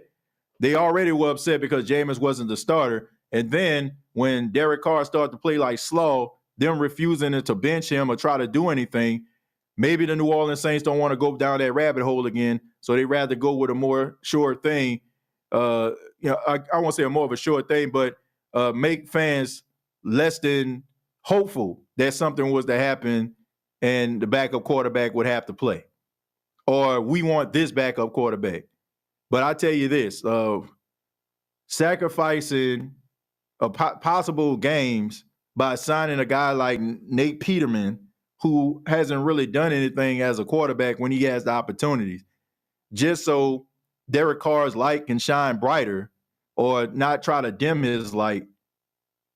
Like, I don't want to believe that. I feel like, looking at this list, you could have did a lot better. I'm not saying that any of these guys, once again, and I stand by what I said, none of these guys on this list right now are going to change your fortunes or give you a better chance of making the playoffs. But looking at this list right here, none of these individuals are going to help you win anything. But I would choose the majority of these guys that are right in front of me right now, according to sportstrack.com, over Nate Peterman. So I could be wrong, but I don't know. No, if Carr gets hurt, it's another excuse for DA to say my quarterback was hurt is why I didn't win. Well, Vincent, those excuses run out. Nobody cares about those excuses anymore, and you no longer have a leg to stand on. This is another attempt, Vincent. This is another thing where it was your choice to bring this guy in. It was your choice. Nobody put a gun to your head and told you, hey, sign Nate Peterman. This was your choice. It was your choice. And by that, you have to live with these choices. And if, being a part of being a head coach is being a good decision maker. And by signing Nate Peterman, if he's not the right guy, that was your decision. So to me, that's more of an indictment on him than an excuse, right? No more excuses. These are your choices. And we're about 3 seasons removed now. So this team should have your fingerprints all over it. And right now it does, but that's not a positive thing. The arrogance of our team is unparalleled. Well, I said I don't know if what I said is true, but it's hard for me not to believe that didn't play a role. It's hard for me not to feel like, you know what I'm saying, that didn't play a role. I think that this is one of the things that they've done to make Derek Carr more appealing to Saints fans and make Saints fans least more likely to turn on this guy because they feel like he's the Saints' only chance to win. And that's whack. I'm gonna be honest with you. That's whack. If the Saints, to me, if you sign Nate Peterman, two things need to be true right here. It's rather you just got this guy because you know Jake Haener gonna beat him out, or number two, you already got your heart set on taking your first round pick or your second round pick and drafting a quarterback. So those are the only two explanations that I can come up with, because you're not going to tell me Josh Dobbs is out there, Jimmy G is out there, Tannehill is out there, and none of those guys deserve to be taken a look at more than Nate Peterman. You're not going to tell me that. So right now, it had to be more so with Derek Carr making him comfortable than this being the right decision, or you just seen something from Jake Haener, believe in Jake Haener that he's going to beat out Nate Peterman, or you're looking at quarterbacks more closely than we anticipate.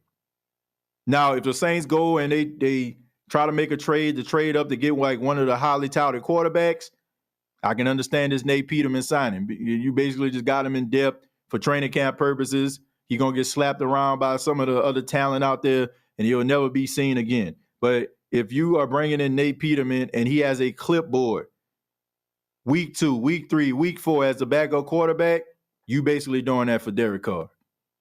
Because there's no way in the world that I seen the guys that I seen on this list, like as mediocre as these guys have been throughout their career, I still would pick them over Nate Peterman. I agree. They are trying to sell us on Carr as the only option. They don't want any chances of the Saints fans asking for a backup quarterback to start. Exactly. That's my whole point. That's my whole point that I'm hoping that this isn't the case, but it's looking like. I know Peterman not making the team. Well, Kofi, you got to ask yourself, if you don't know, if he's not making a team, or you know he's not making a team, then why would they sign him in the first place? So once again, it has to be two reasons. It's rather you have liked what you saw and Jake Haener coming back and you feel like he about to just take over as the backup because everything that you've seen, the knowledge, the speed of the game is picked up, or them talking to quarterbacks like Jaden Daniels and other quarterbacks that are in the draft that are supposed to be highly touted, they're really seriously consider drafting one of those guys. Because I can tell you right now, Nate Peterman is not the answer. He is not the answer. A lot of eyes on Haener in preseason now. I guess technically this could mean we're high on a quarterback in round 2 or 3. Rattler maybe. I wish Penix, but he probably going to go top 50. Yeah, I agree. Yeah, you probably have to sacrifice a first-round draft pick to try to acquire Penix. What I'm hearing about Spencer Rattler and what I've seen as far as his pro day, his stock is rising. His stock is going to rise. So he might be like an early second-round pick as well. And who knows? I mean, the Saints may end up drafting him. If you draft him, then I can understand. I can understand, like, if Bo Nix is available in the second round, or, like I said, Spencer Rattler is available in the second round, or even Penix falls to the second round. Drafting one of those guys by this signing with Nate Peterman. But if Nate Peterman is holding a clipboard, you have conceded to the entire Who Dat Nation, to me, you, and everybody else, that you did this for Derek Carr. Jeff left Ross Jackson's premiere. Shouts out to Ross, man. Let's see. Peterman, scout team quarterback at best. Rattler and Nix both arse juice. I understand draft either. Well, I don't think they trash. I think Spencer Rattler is talented. I really do. I think in the right system, there's some meat on that bone. As far as Bo Nix, I think in the right system, he can thrive. He's going to need. They're both going to need some whispers. They're both going to need some whispers. I'm not going to lie to you about that, Calvin. I don't think they're garbage. I just think that some quarterbacks need a little bit more TLC than others. All quarterbacks need TLC. They got to go to the right situation, but some need more TLC than others. I think when it comes to Spencer Rattler and Bo Nix, there's some meat on the bone. In the right situation, they can thrive. In the right culture, they can thrive. But I don't know. This offensive culture is new, so I don't know if this is the answer or not. Bo Nix is not the answer. He is another Zach Wilson. I think he's more of a system quarterback. Once again, in the right system, you might be able to get something. I don't think he'll ever be an all-pro or multi-time Pro Bowler, but everybody can win the Super Bowl. I think he can give you some Kirk Cousins production. He can give you some Derek Carr type production. Put up some nice numbers, win a few games because of them. Along with a running game, probably win more games. So Peterman should be working at Home Depot after training camp. Productive. Rattler was under more pressure in the country. 40% of snaps under the rest. Only one wide receiver, too. He ain't have help. I think that, once again, there's a lot of meat on the bone there with Spencer Rattler. I watched my fair share of Spencer Rattler games. Of course, I'm out here in South Carolina. I live about 2.5 hours from Columbia and follow the team quite well. You know what I'm saying? So, and he's talented. He's talented. Carr is a prime example of white mediocrity over a brother that is winning quarterback as a Saint. Well, look, I don't want to make this like a black and white thing. I really don't.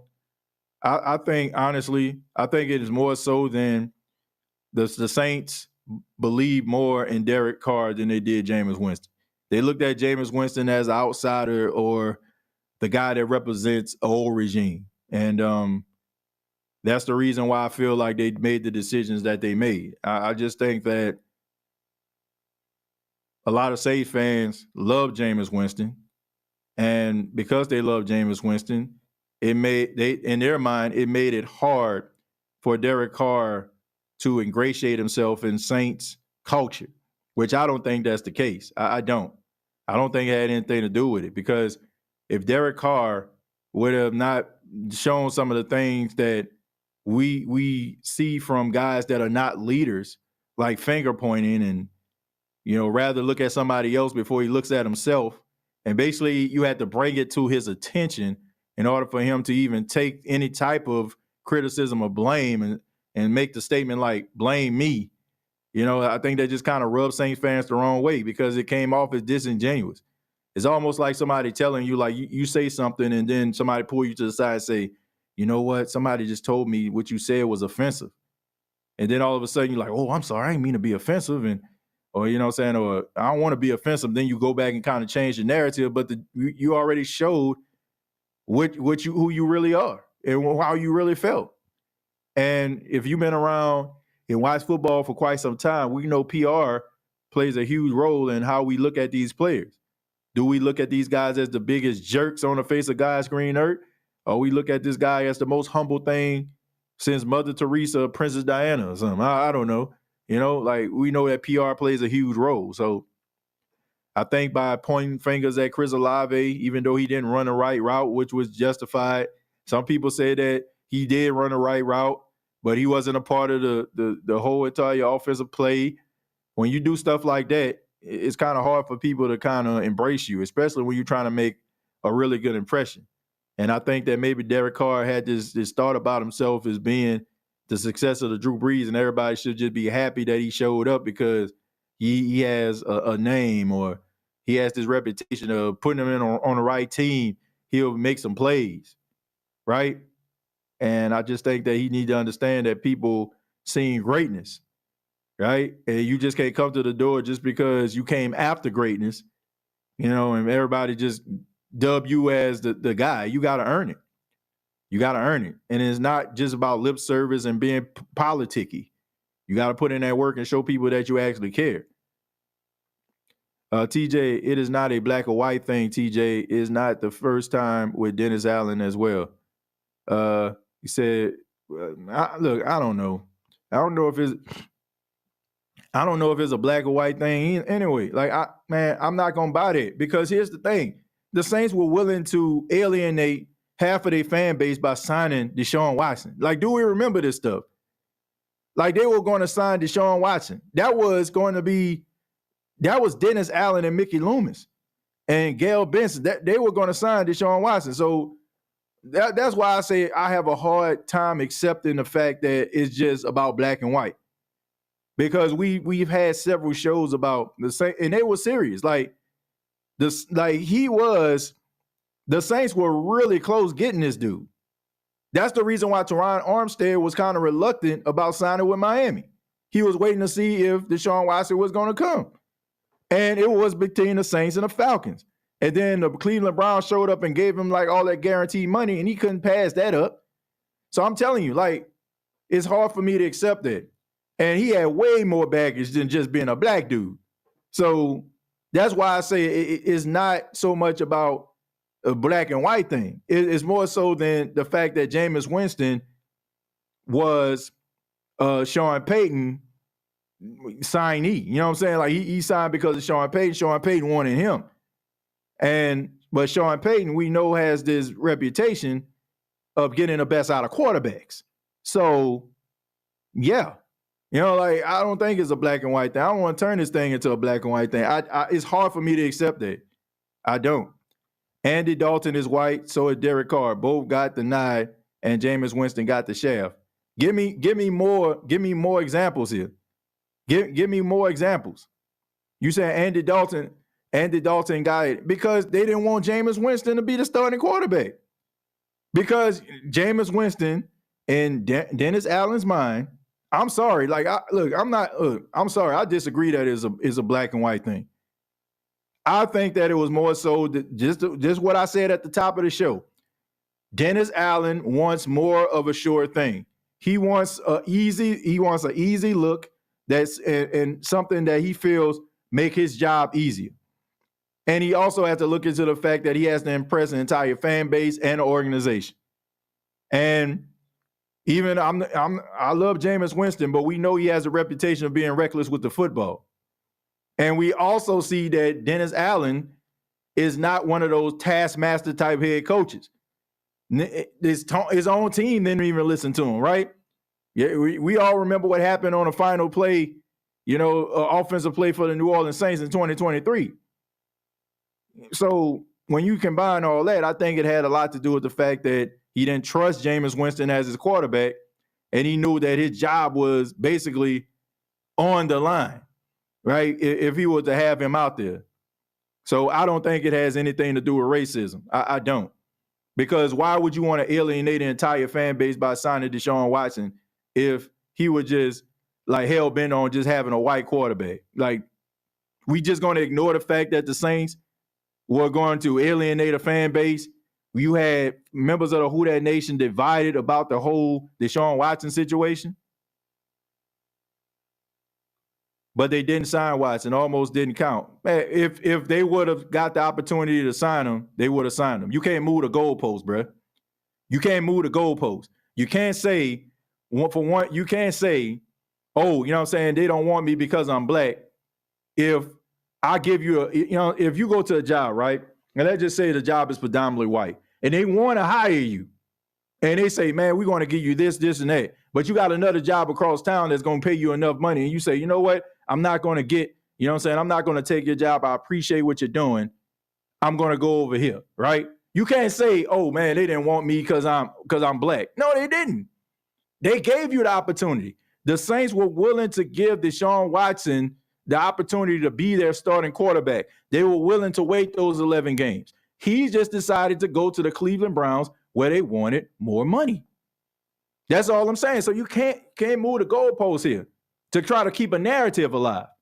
If they were just hell-bent on just wanting a white quarterback, then Deshaun Watson wouldn't have existed. Before we were talking about Jameis or anybody else, the Saints' first move, they wanted Deshaun Watson, a black quarterback. So come on, man. Like we can't like turn this thing into a movie. We can't make this thing more so than what it is. And look, and I'm not one of those people that just out here trying to lobby. If it's racism and it plays a role, I'm gonna say it. But this has nothing to do with racism, and everything to do with the fact that he did not believe in Jameis Winston. Because I think that Jameis Winston's reputation for being a reckless quarterback scared Dennis Allen, and a guy that is on a short leash. He is not going to hitch his wagon to a guy who has a reputation for being reckless at the quarterback position. So there you go. I'm sorry. I cannot accept that. I know we want to, put the fists up and wave black power and all that kind of stuff all the time when it's a black and white situation. But, when one person just so happen to be black, the other person white. But to me, in my opinion, this is not one of them situations. It's just not. You can't say, oh, man, they didn't sign him. Well, they tried. And the only reason why he's not here today is because Cleveland gave him $250 million guaranteed dollars. So I wouldn't be signing with the Saints either. if I know that I get $250 guaranteed dollars from an organization, I'm not signing either. Bro, how we know they really wanted him? It's all optics. How you know he didn't want him? How you know he didn't want him? See, that's what we doing. Like, now we speculating. If you had an issue with a person based on the color of their skin, why in the world would your first priority be an individual of the color that you have an issue with? And honestly, what do they gain from that? Black people aren't the only Saints fans out there. They got white Saints fans too. So what are we supposed to say, man? We really want to appease to the black base of the Saints fans. So let's go after Deshaun Watson, or at least say that we want Deshaun Watson. Come on, man. Come on. Like, I can't buy that, man. Y'all know, like, you've been rolling with me long enough. You know, I am not afraid to call out something that smells like racism, but this is not the case. This is not the case. I can't roll with that narrative. Anybody, you're entitled to your opinion, but I can't accept that. The number one priority when this dude was signed was to aggressively pursue Deshaun Watson, a black quarterback. That's 100% right. TC is not about black or white. Yeah, I don't think in this case it is. Bro tweaking. We're cleared the cap to sign Deshaun. Reach much. Yeah, I mean, that's the thing. Like I don't know. Did they not? Thank you, Brandon. Didn't they not free up like $30 million of cap room in order to do this? And if they wasn't serious about it, why wouldn't Teron Armstead held up Miami because he was trying to see if the Saints were going to get Deshaun Watson? That is a fact. That, I mean, if they weren't serious about it, they just weren't serious about it. Like, I get it. I get it. We all love Jameis Winston, and we all felt like, this guy was talented. But I can't. I'm sorry. And I love each and every one of you. But I can't accept that. I can't accept the fact that they didn't go after this guy, or they didn't give him the starting job because of the color of his skin. Jerry, who that to you, brother? Brandon, but he's going to attach it to mediocre Carr. Carr is 9-8. Saints quarterback versus Jameis 16-10. Saints quarterback Watson had sexual charges against him. Bad optics. I mean, it was bad optics, but they were willing to, like, if that's the case, why would they even put their name in that conversation anyway? It wouldn't make sense. I mean, it wouldn't have made sense. Dennis is just lazy. He wanted a sure thing at quarterback, but like Ice-T said, you played yourself. I agree. Like, look, Dennis Allen don't want a fixer-upper. Like, some of us love that, right? So especially some of my people that purchase homes. You like that, right? Like, man, you like, shouts out to my uncles, man. Shouts out to my uncles out there. I know they probably watching, but my uncles, and some of you probably know, my grandfather was a carpenter in New Orleans for 50 years. And of course, my uncles, his sons, kind of develop that craft. And what my uncles do is, they purchase houses that may be considered dilapidated. And because of the skills that they learned over the course of time, they're able to go around, fix up houses, right? And they don't have a problem with that. And they'll fix it and flip it or whatever, right? So some people are good at it. Some people don't mind, right? Some people, when you ride past a house and it's dilapidated, man, look at that dump right there. Another person that feels like they got the capabilities of fixing up that house, they're going to be like, man, I cut this grass down. I could probably turn this room right here. Man, this can be an extra room right here. Man, look at this backyard, man. This can sell blah, blah, blah, blah, blah. Some people like fixer-uppers. Some people will take the time to do the fixer-uppers, and then some people just want a sure thing. I see a house on the market, very little maintenance needs to be done. I can deal with that. I can get somebody out here to fix these stairs, these concrete stairs that's missing a step, right? I can do that. Dennis Allen wants more of a sure thing. And then you have other coaches that probably don't mind working on a project. He wants more of a sure thing. What scares me is that we're losing the best part of our team, the secondary. Yeah, TJ, because they like to waste the fans' ticket money. Well, they ain't gonna have too many fans spending money there, Prime. They ain't gonna have a lot of money, man.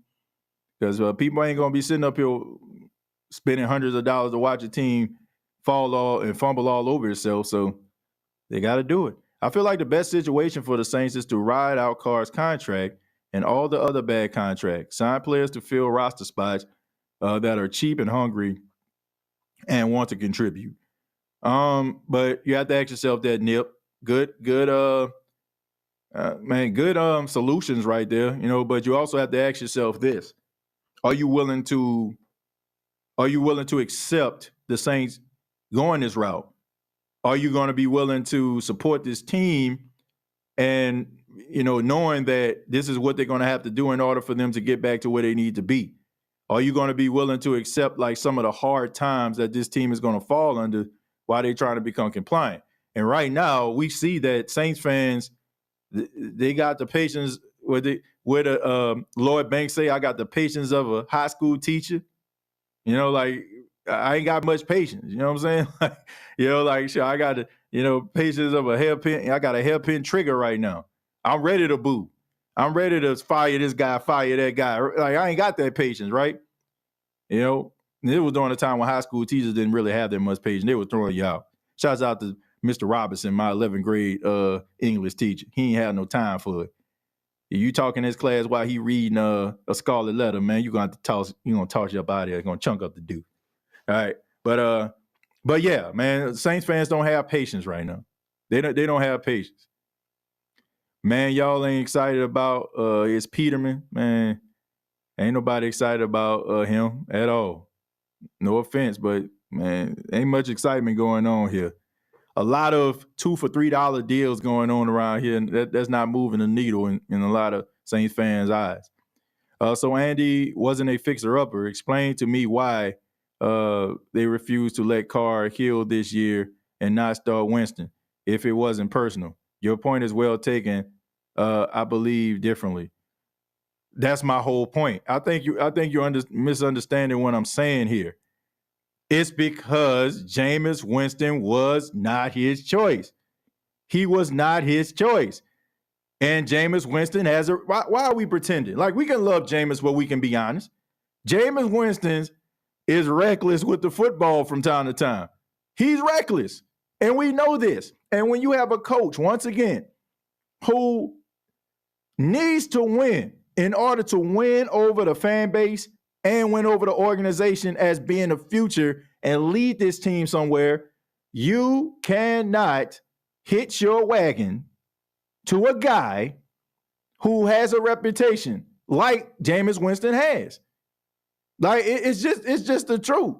Anybody, like, if this was Andy Reid that we talking about, Andy Reid can do this, right? He can put Jameis out there. Let him play. Mike Tomlin, let him play. This is Dennis freaking Allen we talking about. Guy came to the Saints with a head coaching record of 8-28. He got to win. He got to win. So it's like you have to understand this. This isn't like Jameis Winston, a black quarterback who just basically was lighting up the league and taking the league by storm. He is not. Jameis Winston was the first overall pick from the Tampa Bay Buccaneers. And the Tampa Bay Buccaneers did not sign him back. Regardless of what you're talking about, look, I don't care if Tom Brady was out there or not. If Jameis Winston was everything that Tampa wanted him to be, or they felt they can believe in this dude, Tom Brady would have went to Las Vegas. Tom Brady would have went to San Francisco. So he came to the New Orleans Saints with unanswered questions. But the Saints had a coach at the time that had a reputation of reeling guys in. And Dennis Allen is not that type of coach. I'm sorry. Look, it may be hard to accept, but that is the reality. A coach that is trying to fight for his coaching life is not going to hitch his wagon to a guy with unanswered questions, a guy who has a reputation of turning the ball over at an alarming rate. If you are a coach that's successful and won multiple Super Bowls or been on the outside looking in or been on the threshold of a Super Bowl, then maybe teams will have a little bit more patience with you. But when you come in with the reputation of not being successful as a head coach, people are going to be like, you know what? You're going to say, you know what? I don't know, man. You got to show something to me. So you can go about this all you want to. You're not going to, I am not going to accept that it was about racism. We can put that fist up and we can be Michael Evans all we want to. We can do that if we want to. But this, to me, this is not one of them situations. Jameis Winston came to New Orleans with a lot of unanswered questions. Can he play the quarterback position, consistently? But you also came when you had a coach that was able to reel a quarterback in. And that's why he was able to put up those numbers. Are we I don't know. We're going to have to agree to disagree. I agree with that. I've been a Saint fan since the 90s. I'm going to see these these times through. Dennis Allen, Derek Carr, both will be gone eventually. I agree with that. But regardless of what side of the fence you stand on, rather you agree with some of the things I said tonight or you just enjoyed it, just was here watching the show, I really do appreciate it. Thank you all so much for checking out the State of the Saints podcast. Once again, my name is TJAY Jones. Didn't expect to go this long here today, but hey, sometimes shows can become interesting and fun and we stay a little bit longer. And hopefully, if you're still here, you enjoyed it and you'll hit the like button on your way out. Hopefully you'll subscribe to the channel if you have not already. Previous episodes available on Apple Podcasts, Spotify, iHeartRadio, Anchor FM. Be sure to check out the Saints Talk on Bleacher Report with yours truly, a weekly podcast that is available on Bleacher Report. Go ahead and hit that link and follow the Saints Talk with yours truly. I will really appreciate that. Got a few people to hit the follow button. The numbers are going up, but just want to make sure that everybody, knows about Saints Talk on Bleacher Report. I'm asking everybody to follow. If you like Bleacher Report, if you're into that, they give you up-to-date information. They'll give you notifications every time I go live. And also they'll keep you privy to information about the New Orleans Saints. So make sure that you download the Bleacher Report app, hit that link, follow yours truly for Saints Talk. And I really do appreciate that. Unapologetic Podcast will be available this evening. It's a podcast that kind of focuses on everyday life and pop culture.